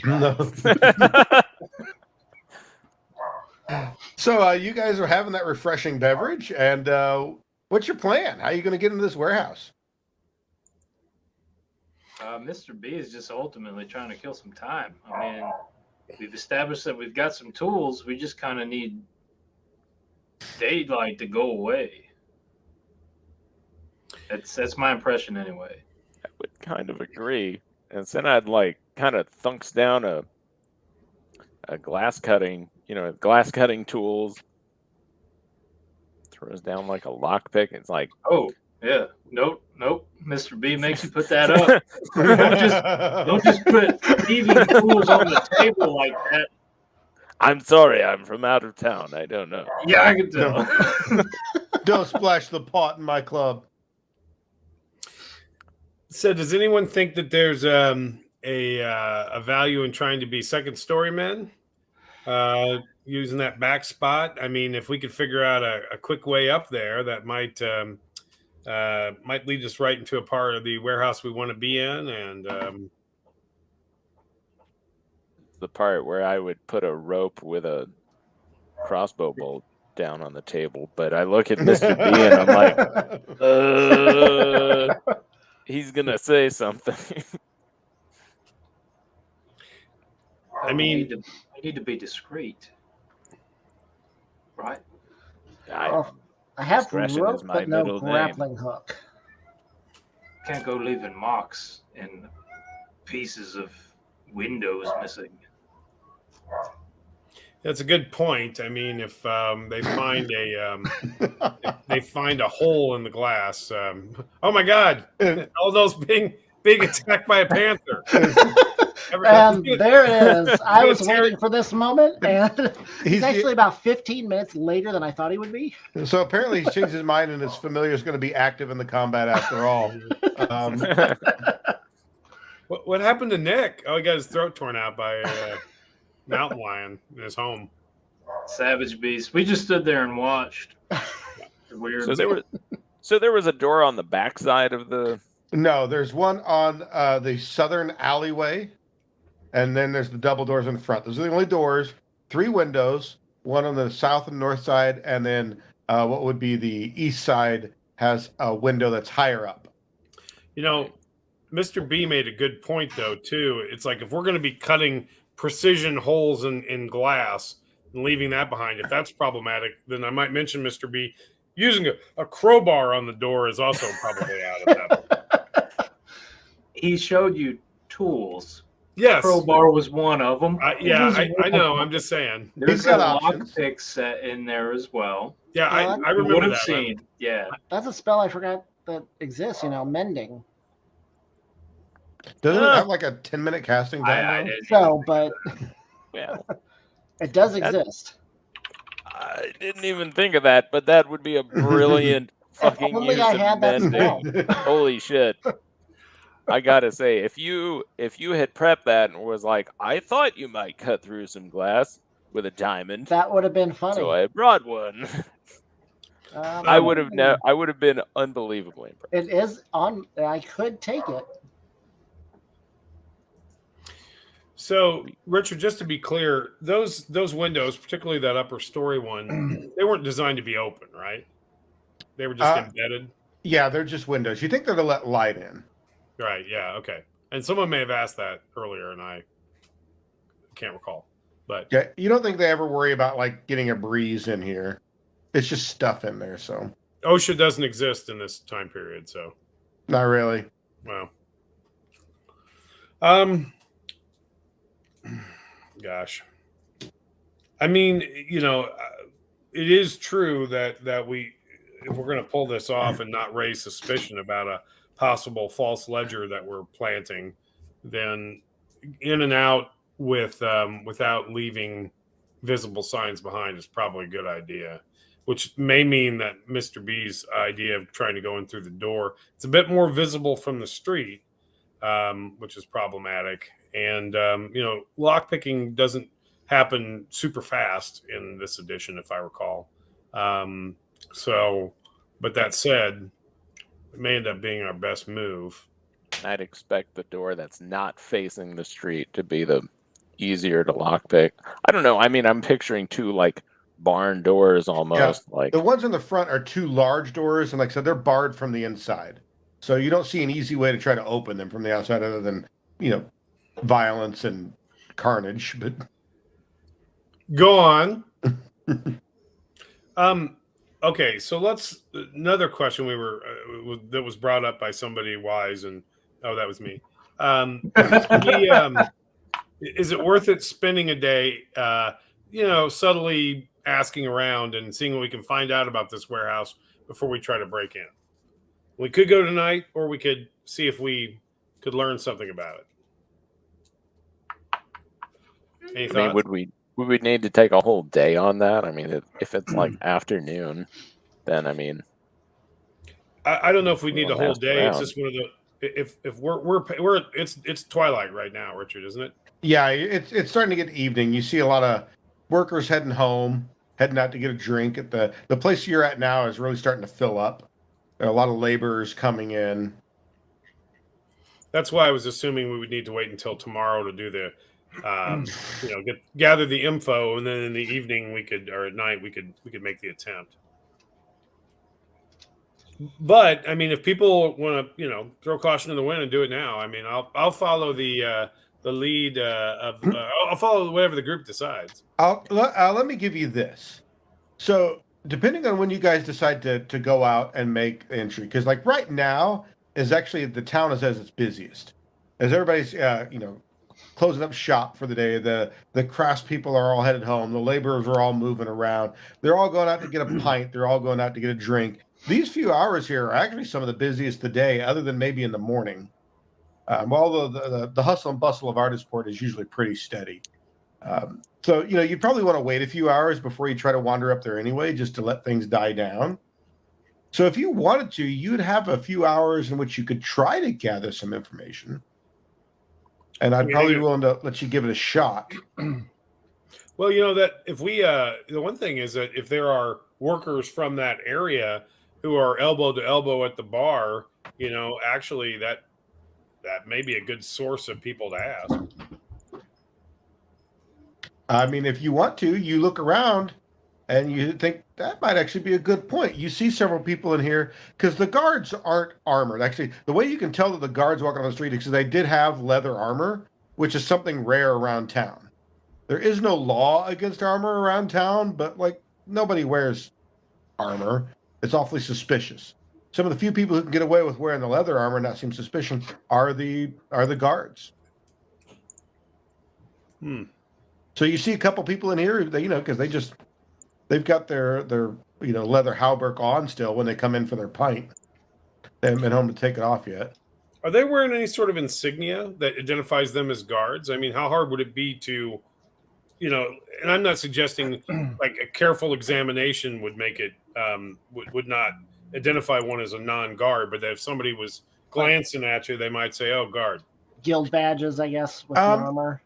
The armor, it definitely has a guild insignia on it, on all the ones that you see, which you see different ones, by the way. But really, the only thing that really designates them as guards is they all have their clubs and the armor, which is pretty much like the unofficial uniform for guards. So carrying a few everybody carrying a club, might help. Yeah, it's probably. I mean, that's not a rule by any means, but if they're wearing leather armor and a club and walking around the bar, it's probably good odds that they're a guard around here somewhere. Well, you boys want to do some asking around? Sidle up to a few people and I don't know, pretend we're looking for work or something, and who's hiring and where and what sort of stuff, Yeah. I'll tell you right now, deception is not Elenil's thing. He's a little more honest than you would expect. I make a sort of a living out of lying to people, so. Yes, but what about your character? I mean, yeah. Hey. I don't know, Sean. Here I just have a good deception skill for fun. Yeah, how you doing with that, by the way? +8. I got plus 10. The starting role basically is going to be a gather information. But once we get into it, there's a good chance deception could come up. Yep. I mean, I can do the diplomacy roll. That's not too bad. All right, give me your plan here. What's who's going to do what? And let's roll some dice. So I would like to do something a little bit different. So I as part of my elven background, have pretty sharp hearing. so I would like to maybe kind of like take a step back and just sort of listen to the room. And normally the way that works, like mechanically, is I can seek in like a larger cone, but the hearing is more finely tuned. So maybe tune into a couple of different conversations. Is that something I might be able to?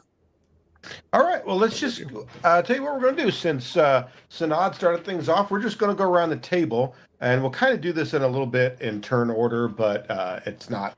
This is an objective or a subjective length of time that is happening here. So Sanad's just going to kind of listen in on conversations and drop some eaves, as it were. So give me a perception check.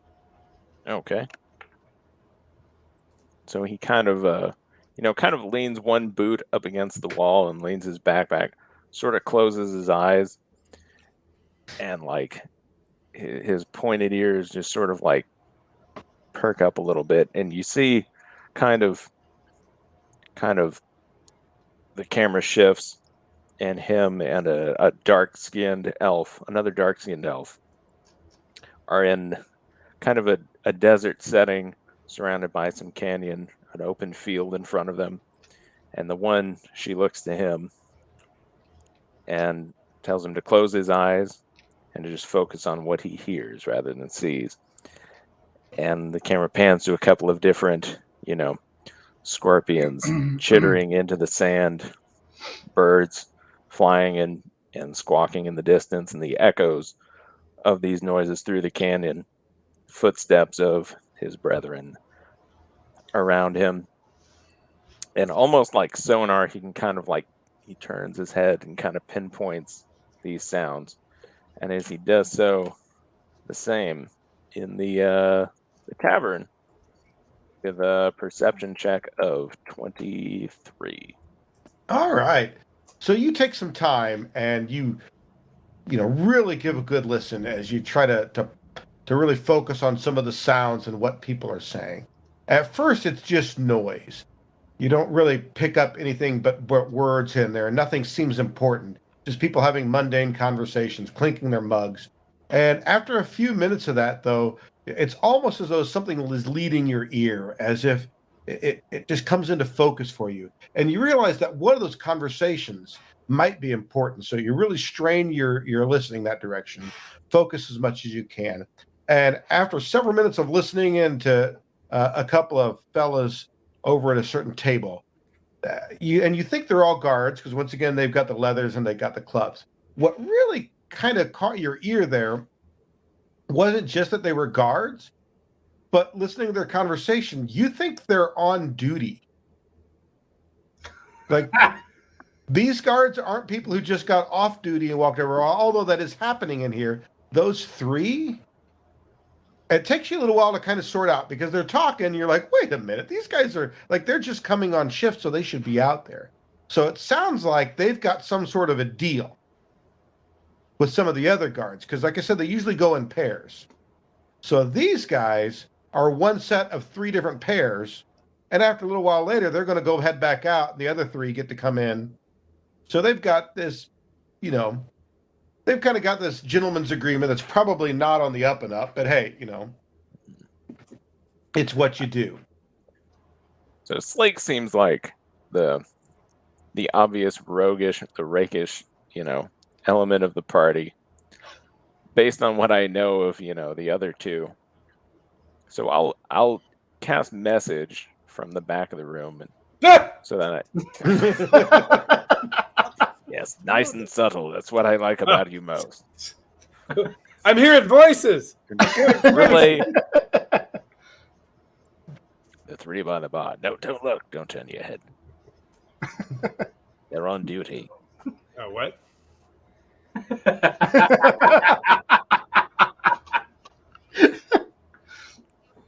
Nice. I take a look at whatever I'm drinking. Like, it's pretty good. what? Who? What? What's going on? You look suspicious, damn it. What? I'm not looking suspicious.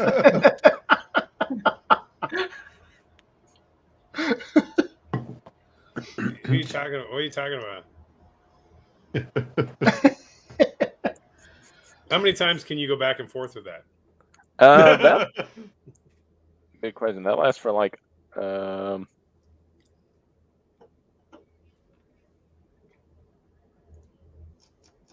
I think it essentially lasts for like 6 seconds, like a round.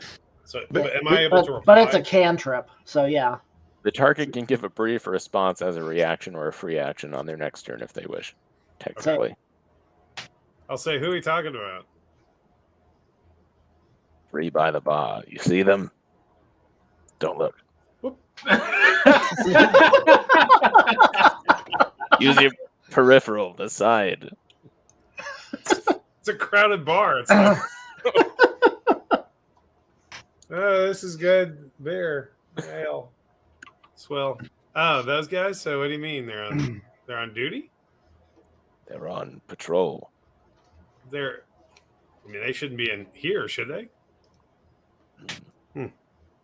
So that means that at least somewhere out there, there's 3 less guys who are keeping an eye on things.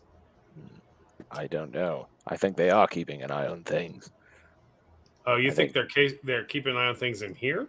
Their world has eyes in this building, and they the eyes, I guess. I don't know of a better way to put it, but you're very easily confused. Don't look. Hey, Richard. So Yes. with the glance I got through my peripheral vision, do they appear to be just having a good time, or are they sort of like drinking, watching, that sort of thing? They're kind of just having a good time. I mean, they're not getting schlockered. They're not, but they're having some drinks and kind of cutting up a little bit. You don't think they're casing the place. You think they're having a few drinks. I'll say back to Sanad if I still can. I'm like, I think they're just shirking their duties. I don't think that they're here to, avoid, try to get the lowdown on any trouble. Perhaps I've overestimated them. Yeah, I think they're just having a little bit of fun on the job. It's a shit gods. Damn it. That's good to know. If there's some sort of pattern to it, that could be helpful in terms of us choosing the right time. And here I respected them. Did you? I sure did. Not really, but. So what you going to do with this information? How about Sanad? You kind of got to get that piece of information, then you seem to have passed it to Slake. So Slake, what do you want to do with that? You've got a little tidbit there. Good question. I mean, my initial thought is really continue to observe, because if there's a pattern, if like these guys leave in an hour and then another group comes in and so forth, then that tells us about a rotation that occurs, and that might give us some insight in terms of when we might be able to make our attempt. I'll give you this one for free, and this go. Sanad, you can impart the information. You don't think there's any sort of a standard rotation. This is an informal gentleman's agreement between some guards. So, you guys go get a few drinks, come back, and then we'll go get a few drinks kind of situation, as opposed to, something that's like, from 5 to 6, you guys go from 6 to 7. Yeah. It's more of a, you guys come back in a little bit. It'll be all right. We got this. Is there any way to tell, like, what do we have a way of knowing that these are generally the guards that were in the area where our warehouse is, or are they maybe a few streets over or whatever? Yeah, it's hard to say for certain. And honestly, there's probably a dozen people in this place that look like they're guards. Not all necessarily on duty at the moment. Many of them, you think, are probably on their way home. Sure, but there's a number of them in here, as well as other laborers and folks. Yeah. So it's hard to say. Okay. Well, in terms of what my general thought was, as far as how I was going to approach this, I was going to look for some warehouse workers, those guys who are hauling stuff around or whatever, inside the buildings, and maybe kind of saddle up and, buy a beer near them or something and say, as I put my money down, go, yeah, this is starting. I don't have many more of these. I'm going to have to get a job here sometime soon. You guys know anybody that's hiring? Anybody around? Any of these warehouses needing help? I mean, I can lift a few things. So you might know, even though you've just recently gotten to town, that anybody who's going to be moving anything in this town is going to be a members of the Carriers Coalition. Yeah. It's one of the guilds that's a little different because it's actually 3 smaller guilds that banded together. So the Messengers Union is just what you think it is. They're just people who run around town carrying messages. That's who led you guys on to the Nettie brothers. You guys ran into a handy messenger who, now that you think about it, maybe was a little convenient. Yeah. But then there's also what they call the Oxen Court, which is just that. It's ox and carts, and these people move stuff around. So but it doesn't matter. Teamsters? Yeah, it's the Teamsters Union. It really is. It doesn't matter what union you're with. If you want goods moved and you need to move it with a cart, you're going to go through the Oxen Court. But then there's actually the Carriage Collective, which is just that. If you want to hail a Johnny cab or a horse and carriage, that's who you go through. But they all banded together quite some time ago to create the Carriers Coalition. They just didn't quite have the oomph separately, but together they made a very powerful guild. Yeah. So you see several people in here who have that mark on them. So, that's one of the nice things about them is that they tend to not use the symbol for the Carriers Coalition, but their individual kind of sub-guild, as it were. So you can see a symbol for the Oxen Court. Okay. As a matter of fact, it seems to be one of the more common ones in this area. So if you look around, you probably see more of that than just about anything else. Mm-hmm. Well, I'll see if I can't strike up a conversation. I might ask, listen, I'm new to town. How's a guy get hooked up with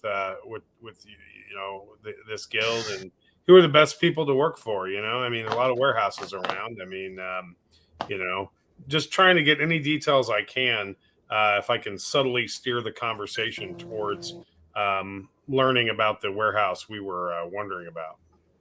So this particular establishment, while it has a fair number of tables, because they do serve a little bit of food here, has actually a very long bar. They know their clientele. Most people are stopping by to get a drink. You actually believe they probably staff up for this time of day. Yeah. So there's extra people behind the bar. But a lot of people in and out. So you wait for your right moment. You move up to the bar. You get in and strike up a conversation with a couple of folks from the Oxen Court. By the way, I'm not afraid to, spend a little coin here, buy a drink or two if people seem receptive to conversation. So one of the fellas, the one right next to you, kind of looks over at you. He's like, I don't know. You look like you're a shirker. What? He happens to look over at a table of a couple guards. Like them fellas. Them supposed to be working, but they's in here. What gives you that sort of idea, friend? That's kind of insulting. I can assure you, I am unemployed. I am unemployed by choice, my friend. That's why I'm thinking about trying to look for a job. What are you, some paragon? Here, turns out I'm getting angry at this guy. I'm going to start a fight. Guys, my gather information is to start a bar fight. So just what we need. Just as you do that, the guy to the left of you, who'd kind of been looking the other way, turns around and looks at you. He's like, I don't think he's a shirker. And you turn to look at the guy on the left because you really hadn't got a good look at him. You realize you've been kind of looking the other way. And you stare into the face of an ox driver who has a shiny gold piece. You recognize this person from earlier. Nice. Your gold is coming into play again. As he passes the gold over to the bartender, and he's like, make it the good stuff for my friend here. He was kind enough to buy me a bottle of the good stuff and slides it on over. Like, see, not a shirker. Shirkers don't have gold. But I bet you got a story, don't you? Oh, I've got stories. I assure you of that. So Yeah, I'll tell you, I like the look of your face the first time I saw it. So, yeah. No, no particular story. I'm just a curious guy interested in maybe picking up a little work. Always sort of curious where the best places are to haul for. You know what I mean? I think so. Yeah, I mean, like some places, I'm sure you're hauling stuff that it's like it smells bad or, dangerous or whatever, gets stored certain places. And other ones, maybe it's easy work. Are you sure you just don't want to know about that warehouse you were casing earlier? You know what? I like your directness, friend. I say, fingering another coin, a little tear running down my. What sort of coin are you holding?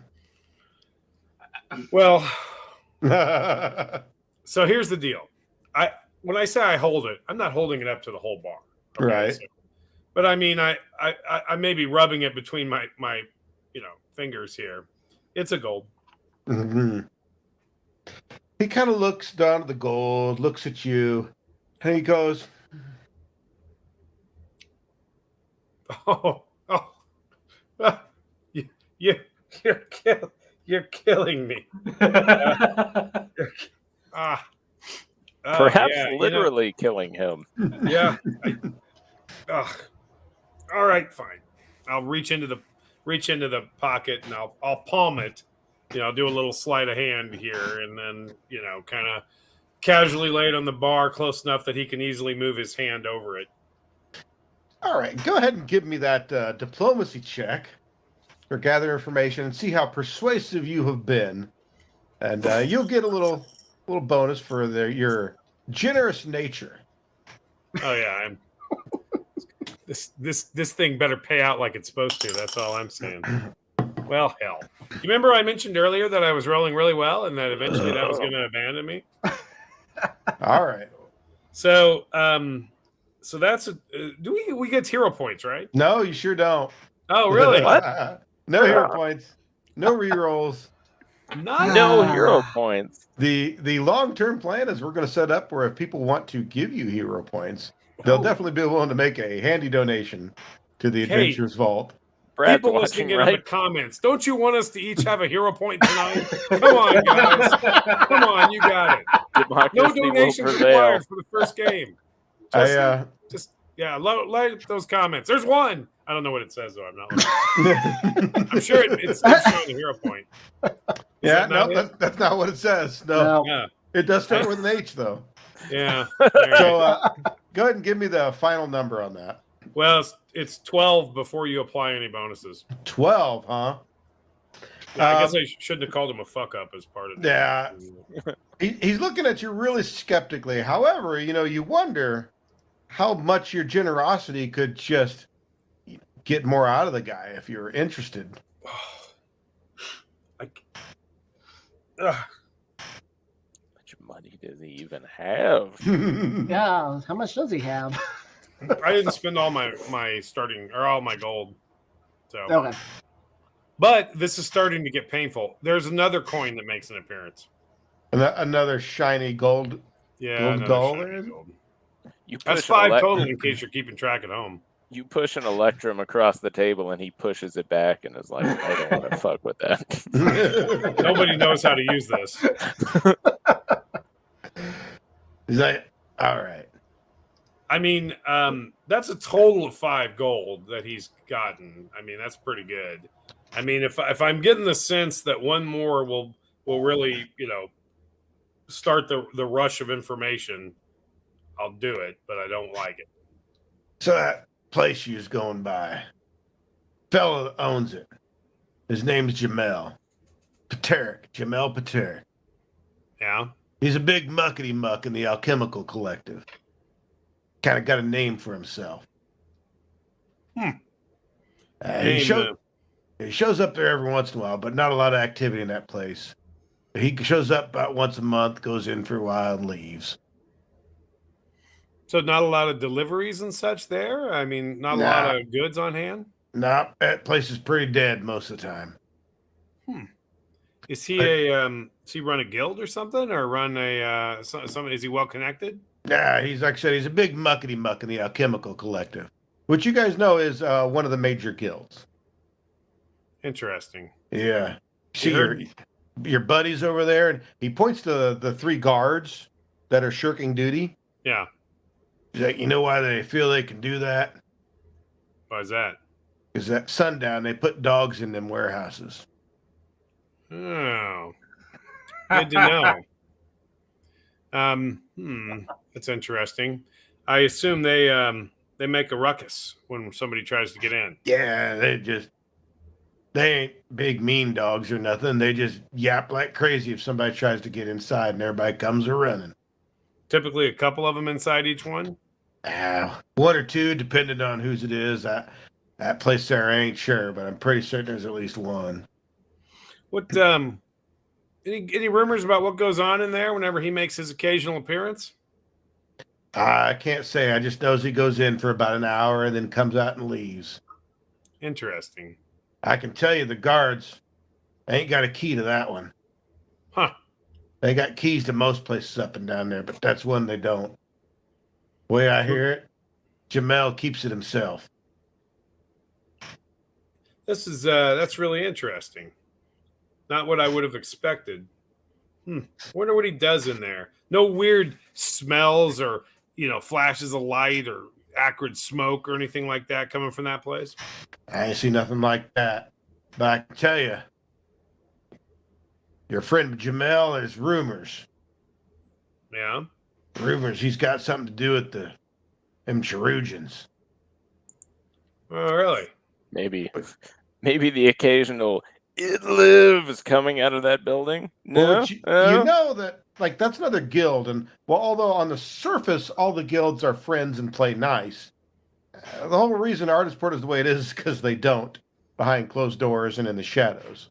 So it's a little weird to hear that somebody high up in one guild might have some ties to another. Of course, it's just a rumor. Yeah. Here he's been spotted heading into a place down at the crossroads there. A well-known place for the Cherugians. Goes in and out. Don't know what it means. But hey, you paid well. I figured I'd get my money's worth, or your money's worth, isn't where? Yeah, well, it was certainly worth every penny, although I'm going to be up all night crying, you understand. Not me. I'm going to sleep like a baby. I bet you are. What do you think I can talk you into at least one more little glass of that stuff from that bottle you bought yourself? One more little glass? Yeah. Tell you what, I'll let you sniff it. And he kind of wafts the bottle under your nose. You're very generous. I've got something you can sniff as well. I can smell it from here. You really need a bath. Well, I was down at the Platinum. Prestidigitation doesn't last forever, you know. All right, friend. No hard feelings. I hope you get some good use out of that. I know I did. He gives you a big toothy grin and grabs his bottle and heads out of the bar. I'm going to follow him and hit him over the head.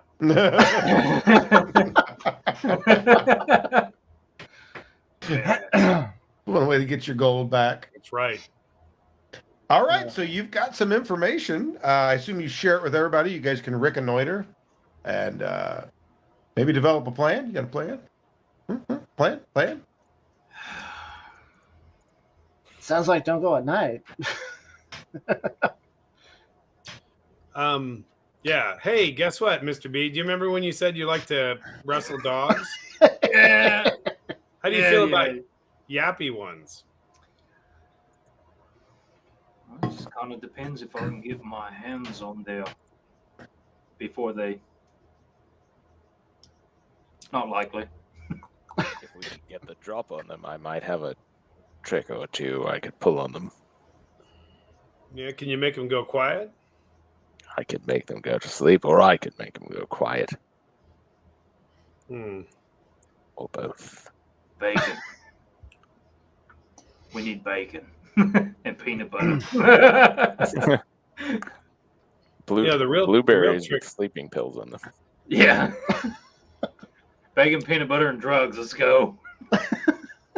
It'll work. Jake's like, it's Sunday night. Let's party. We'll take some. We'll give some to the dogs. It'll work out. It'll work out. All right. So when do you guys think you want to go? I'm assuming time is probably the first question. You want to go tonight? You want to go tomorrow?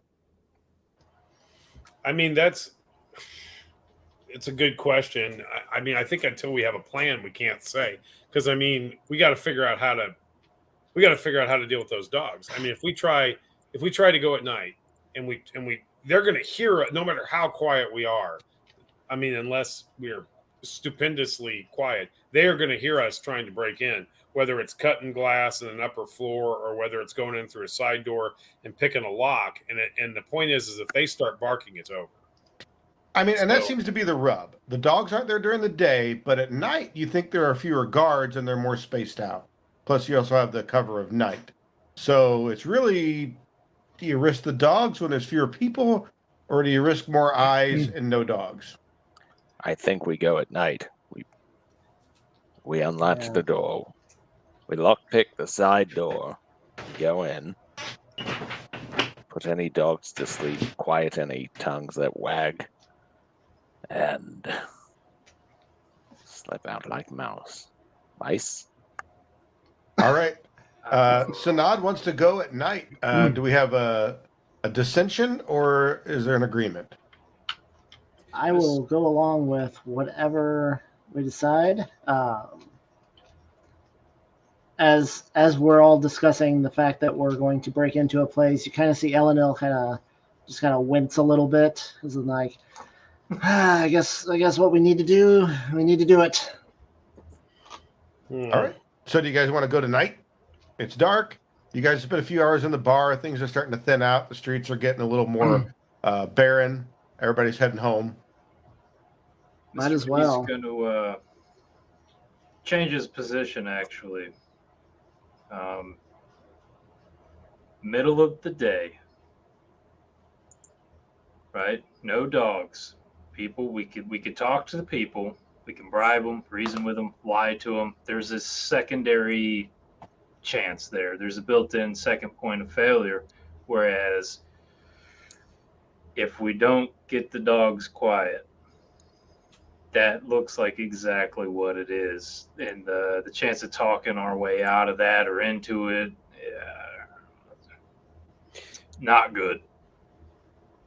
You know, one thing we could bear in mind is we could attempt it at night.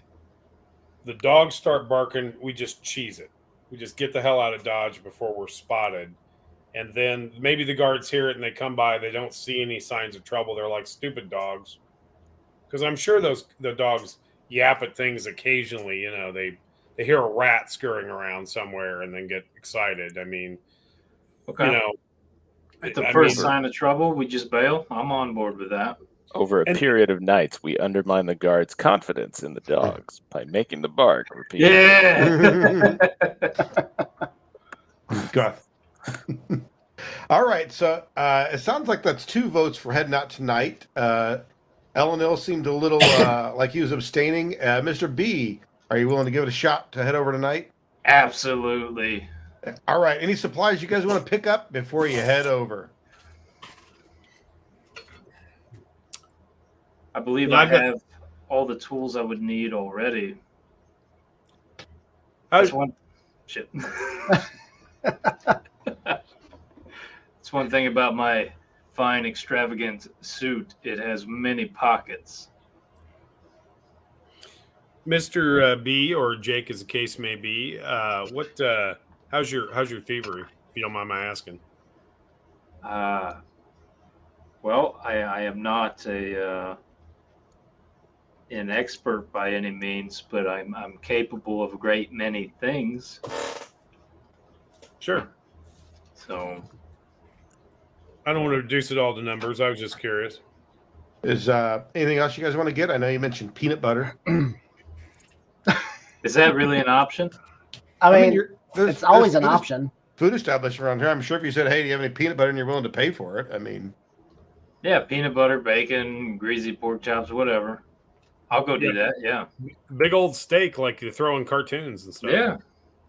The rakish fellow to my left seems to be quick with the coin purse. I'm sure he would cover it. I am not paying for another bloody thing. Nothing. If somebody wanted to make a thievery check, there is food in here. Somebody could probably snag something off a table, before it gets cleared. Let me give that a shot. About a 23. That's pretty solid. You guys think that, actually, let me give you a couple perception checks on that. Well, damn. Oh. So you grab a couple of scraps off of two different tables, and you feel like you were noticed. A couple people saw you do it, but nobody makes a fuss. Maybe it's hard to tell whether or not you're stealing them so you have dog treats, or maybe you're just broke and stealing your dinner. Not far from it after what I paid today. But either way, nobody makes a ruckus, but you don't believe you got away completely unnoticed. I'll hightail it out of the room. All right, so you got some puppy snacks. You've got, you think by the time you guys make your way back over there nice and slow, your timing will be about right. And where else? That's the plan? All right, let me move this over here. All right. As we get close, I'm going to pull out an elixir and drink it. Okay, well, what kind of elixir you got there? It is a dark vision elixir. McGinty's. He takes a shot. It is a McGinty. Hey, hold on. I got the shirt. It's a McGinty's. He does. Hey.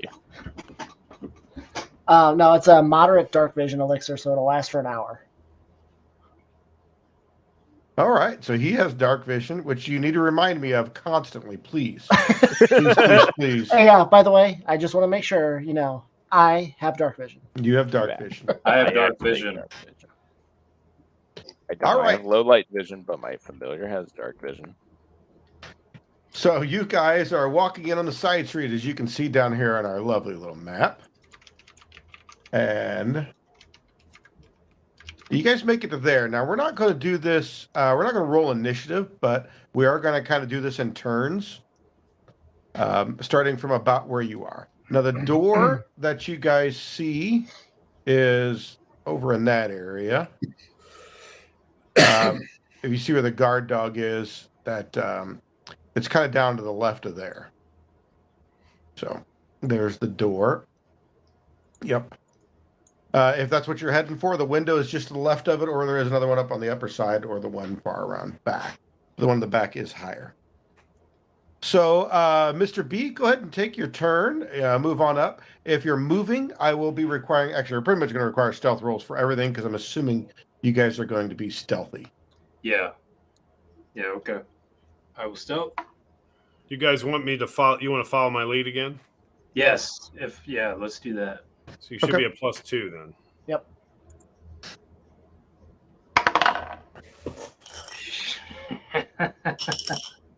Well, I've rolled a natural 1. Oh. I rolled a 2. Damn. As a total, that would be 9. Don't forget with the +2. That's with it. Yeah. Mine at least got to an 11 or 12.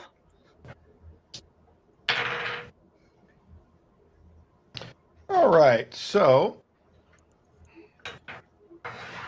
what were the rest of you? Go ahead and make all your stealth rolls. We'll just do them all at once, and since you guys are far enough away, 26 over here. We're getting an additional +2 from the follow the leader thing. Then yes, yeah, 28. Damn. What about Eleanor? There, what'd you get? That was a 12. 12. Okay. Yep. And just so you know, here we go. Oh, there's there's nice. Oh. Here, we'll pop that up there so everybody can see a little bigger. That's pretty sweet. Yep. Got a lot going on. And he's made it himself.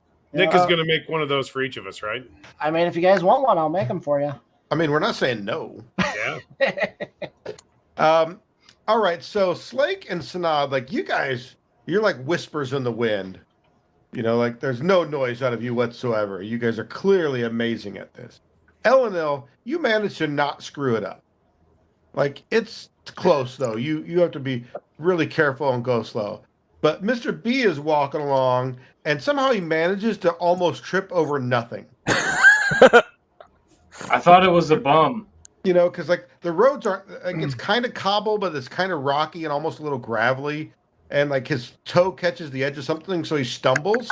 Doesn't quite fall, but the stopping himself from falling, his foot, you know, they just make this grindy, skitty noise. And you guys all stop and look at him like, but you take that moment, everybody pauses, listens. You don't hear anything. My bad. Yes, it was. Yes.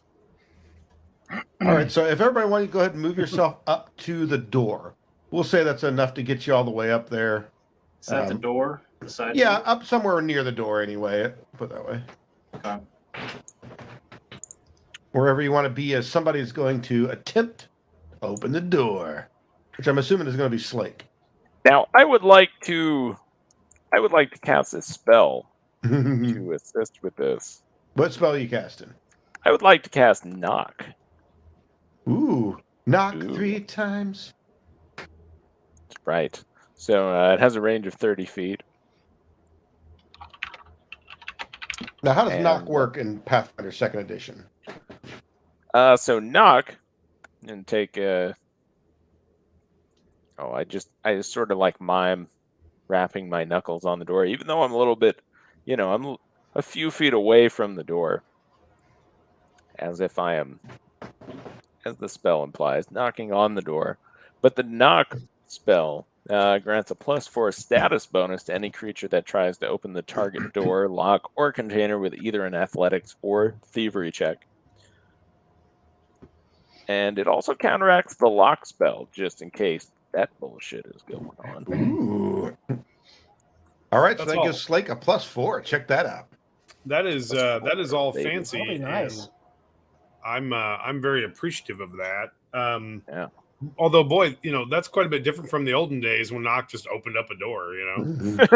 +4 is great. I'm not turning it down, but all right. So let's see. That actually places me at a +16 for this roll. So ain't shabby. And I it's a cock dice. Gosh, dang it. Sure it is. Sure it is. It was a cock dice between 3 and 19. I was looking at that 19, and I'm like, All right, let's try again. You made your deception check, so go ahead and re-roll it. I believe in you, Sean. Rock that 19 again. Uh-oh. No. That looks like it's probably a natural 1 at this rate. Wait. Is he using my tools? Are you using my tools? I mean, I have my own thieves tools, but if you have better thieves tools, I'll use whatever. It's not going to matter, though. I just rolled a natural 1. God damn it. It would matter if you're using mine, because mine have a talisman on them that prevents a critical fail. So I get to re-roll?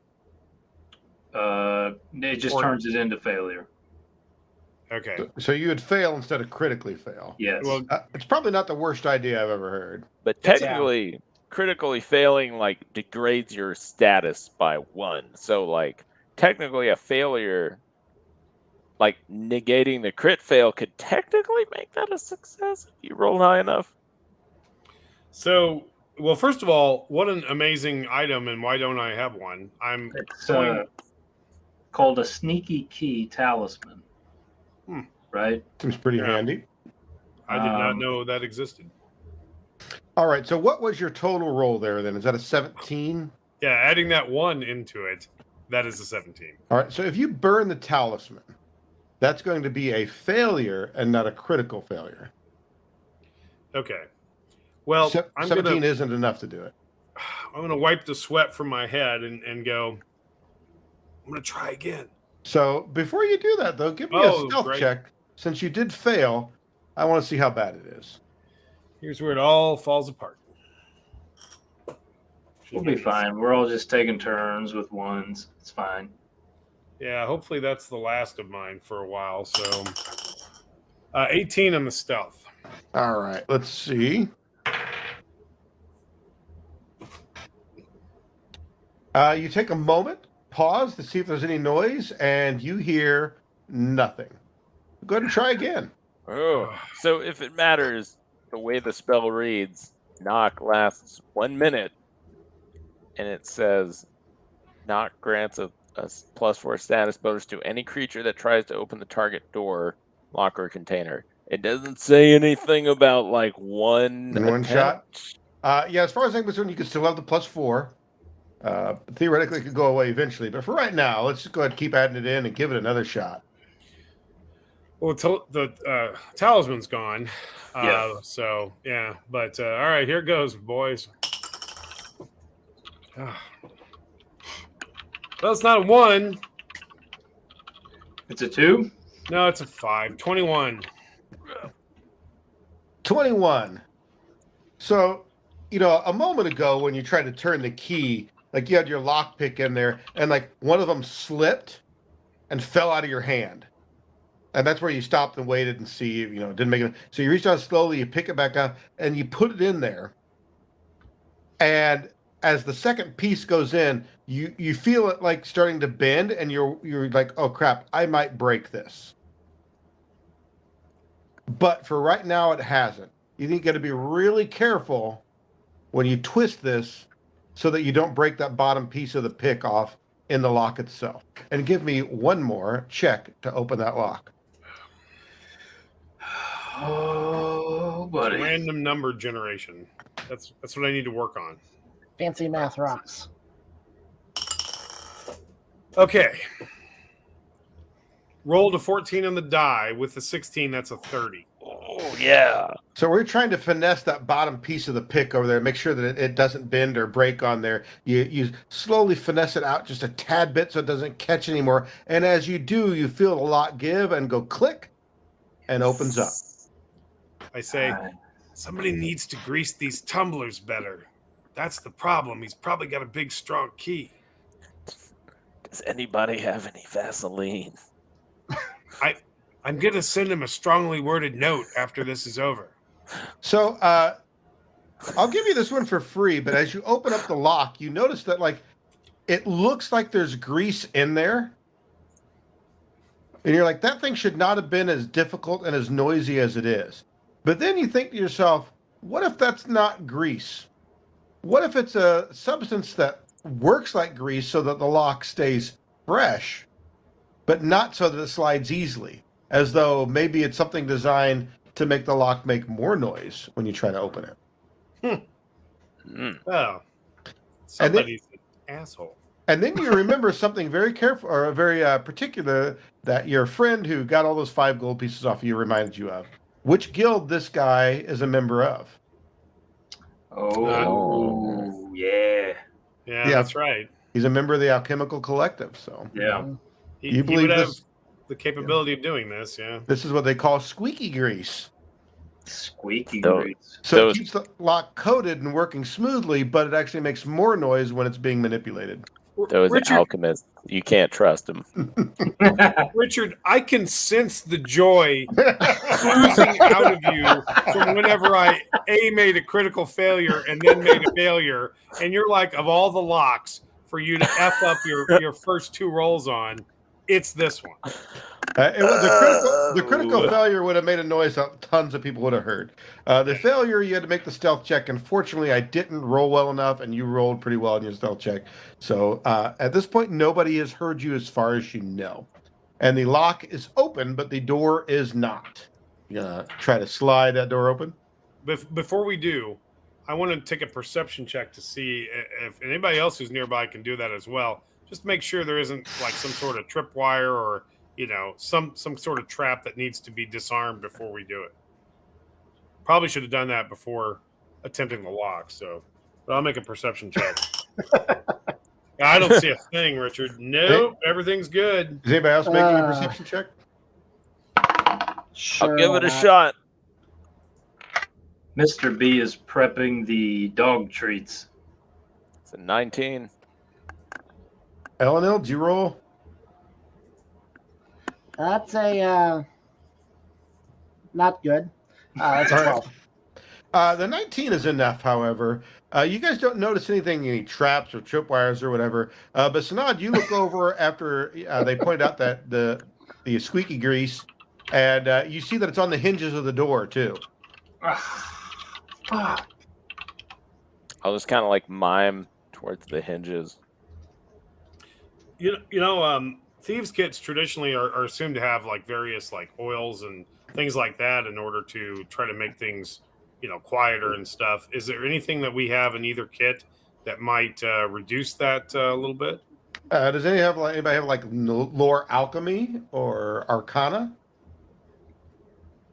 Maybe Arcana, anybody? I do have some Arcana. All right, go ahead and roll it.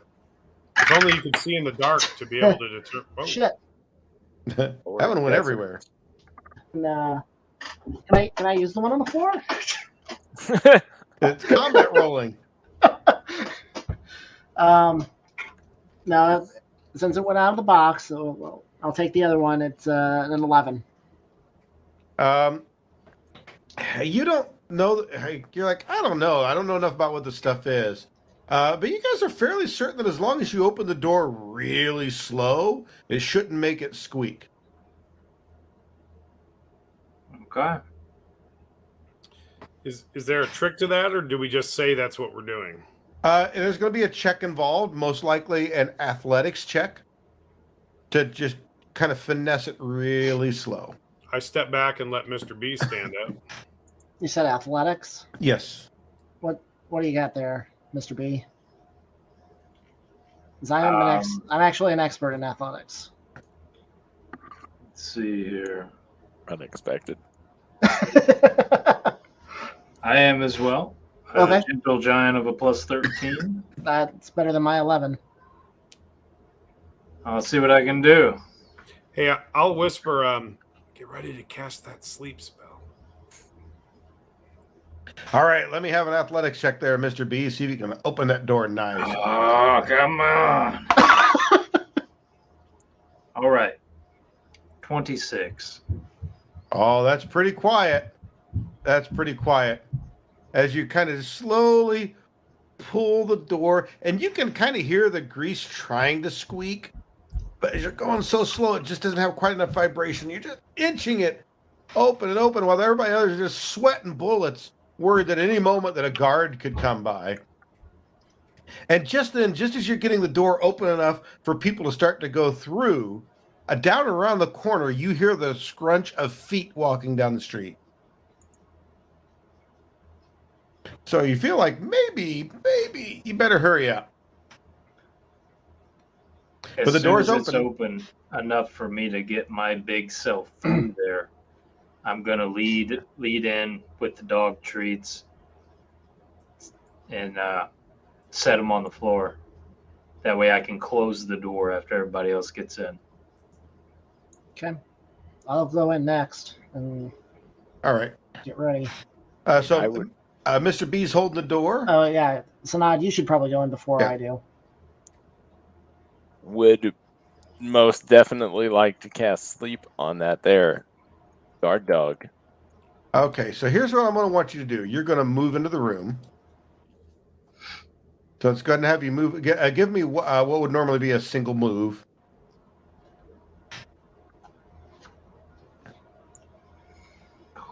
It's close. Yeah, It's close. would be like with invisibility. Could it be there? All right, so you move to there, and There's good. at this point in time, you see the dog for the first time. Like you knew there was a dog in there, but you hadn't seen it or heard from it yet.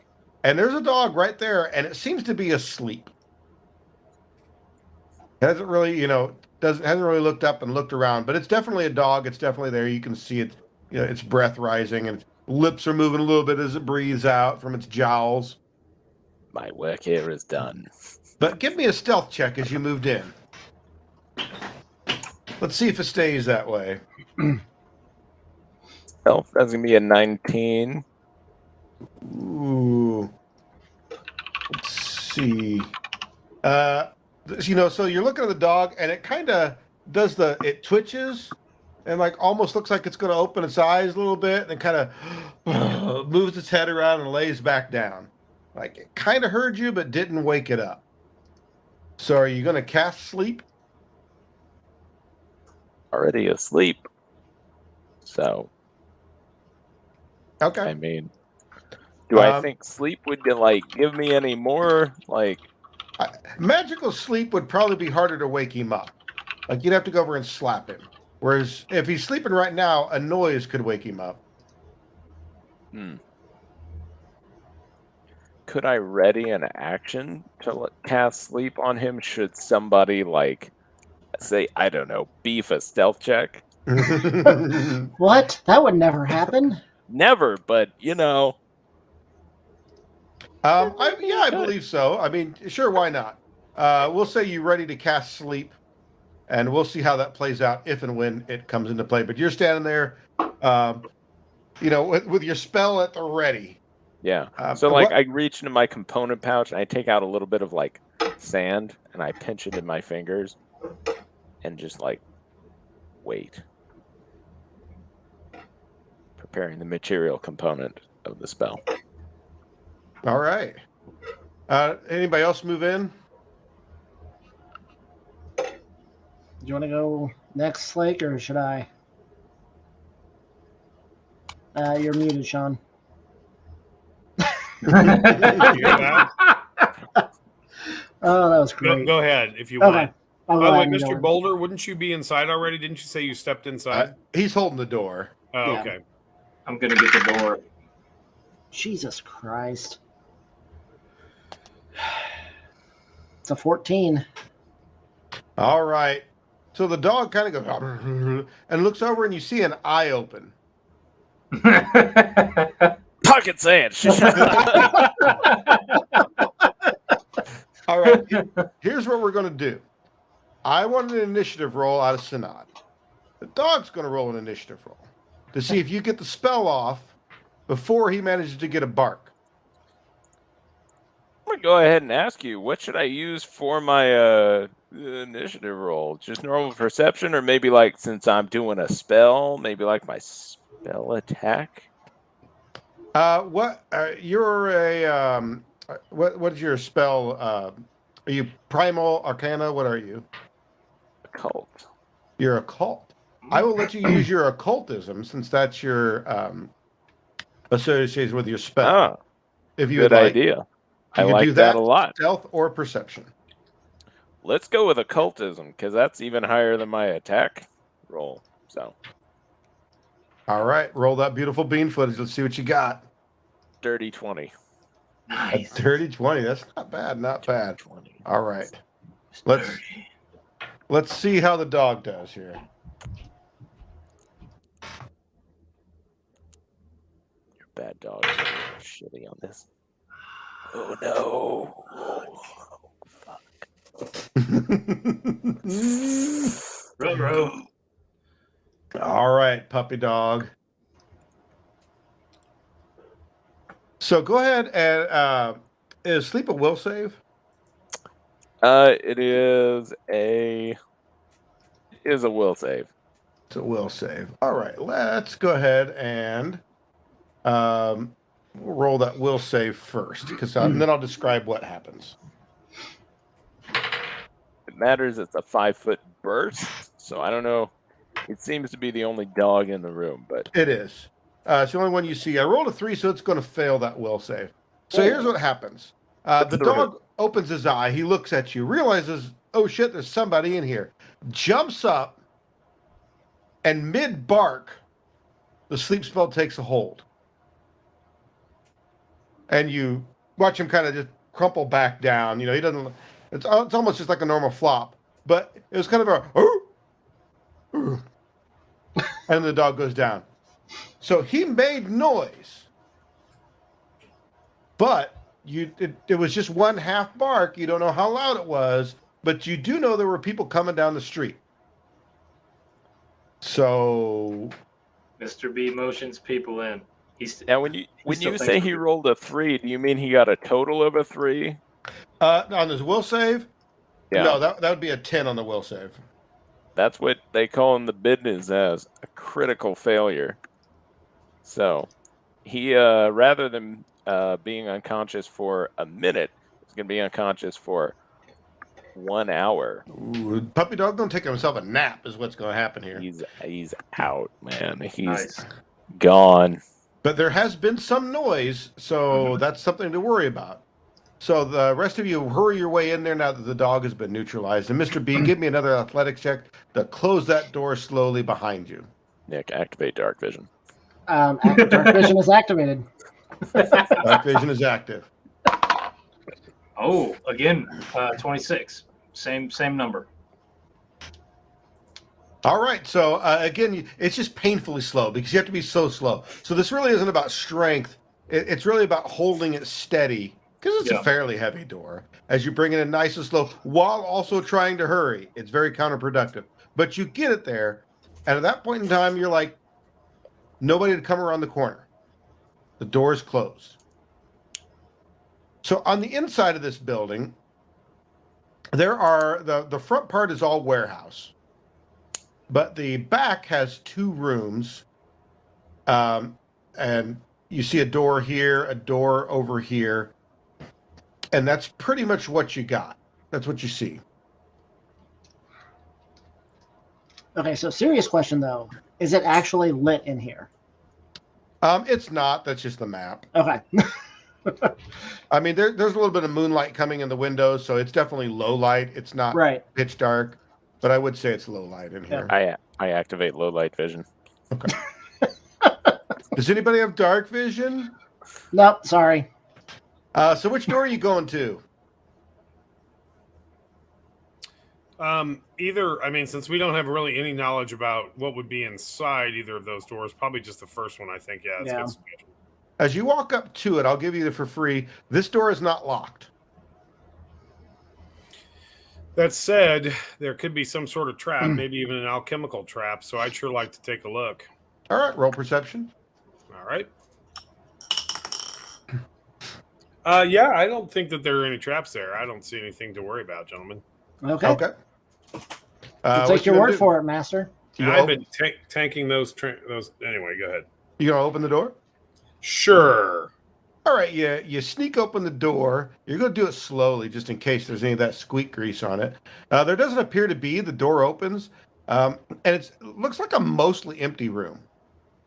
There's a couple whatnots in here, but it doesn't look like this gets any use. A couple of empty boxes. It looks like they use this to store materials. There's like some hammers and nails in here, so that they needed to re-nail a crate. A couple of crowbars if they need to open one up. But other than that, it looks like it's kind of a tool room that just doesn't have much in it.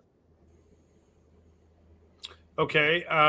Doesn't look like the kind of place that one would probably put a ledger in, unless you were trying to really hide it. I mean, you could search the room really thoroughly, but your initial glance is there's nowhere in here that'd be easy to hide one.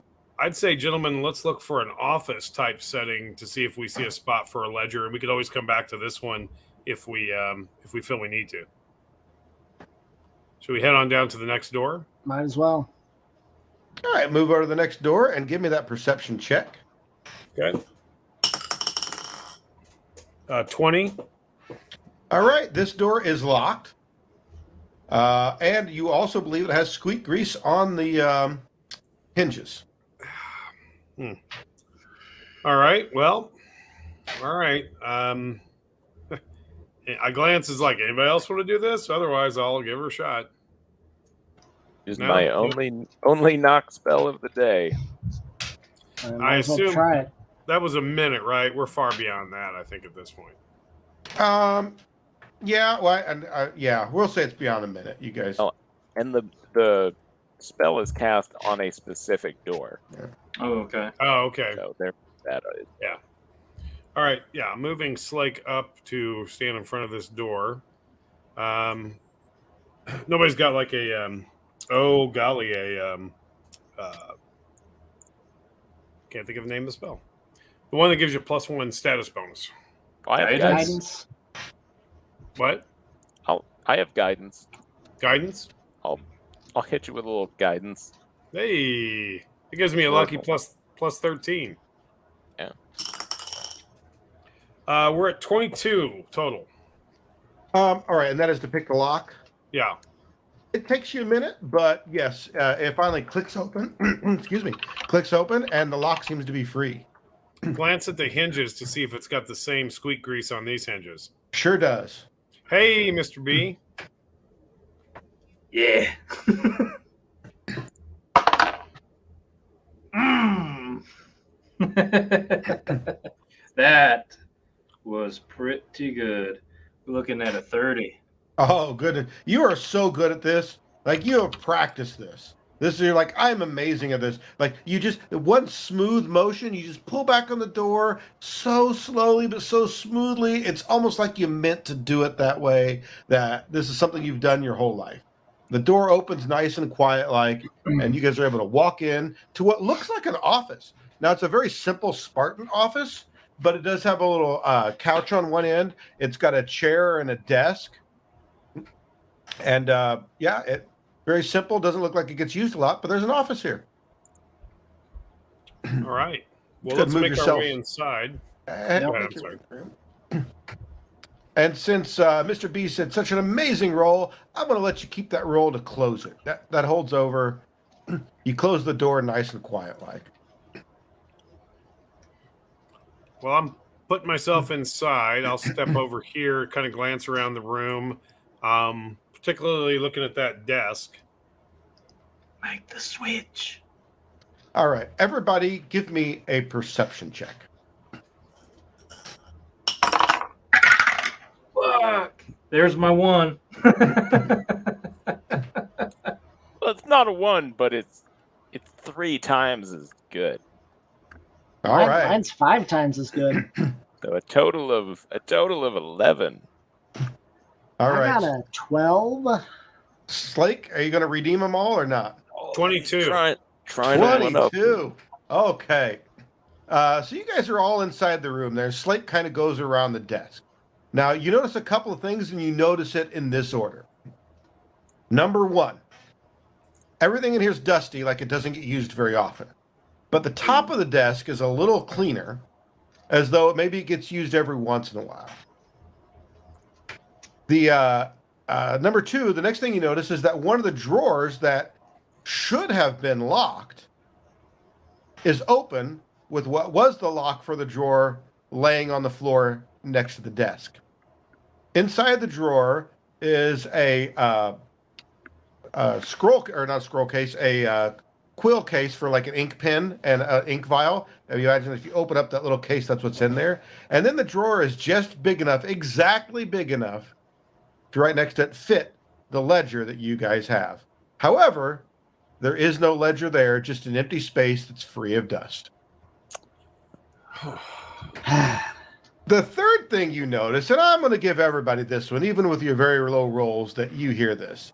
But Slake, you kind of think of it first, because as you look up and around the room, that window that's up above, because you guys are down low, so there's that back window that's much up higher in the peak.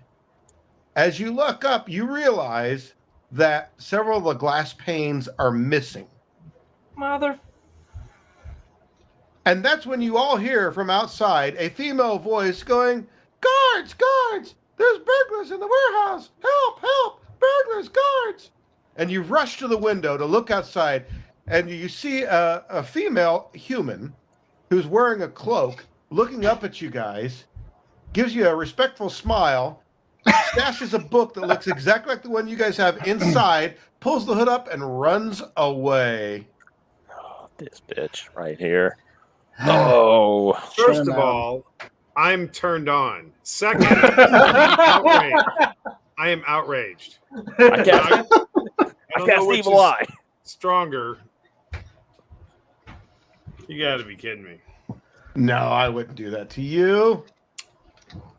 However, if you guys want to find out what you guys get to do next, you're going to have to tune in to the next episode of the Adventurers Vault Live, which is going to be coming up on the 17th of July, 6 p.m. same time. Hope you all everybody out there enjoyed what we did here. We're going to kind of constantly improve. So if you have any tricks for us or tips for us, send us a message, hop on our Discord, go to the website, theadventurersvault.com. You got all of our information there. You can check us out. Check out our normal podcast as well. And if not, we will see you next time, and we figure out how our intrepid heroes, our shady ne'er-do-wells are going to get out of this. Of course, Thanks, we had to end on Richard's bullshit. No. Tune in next time for more of Richard's bullshit. Thanks, everybody. Let the hate flow. Let the hate flow.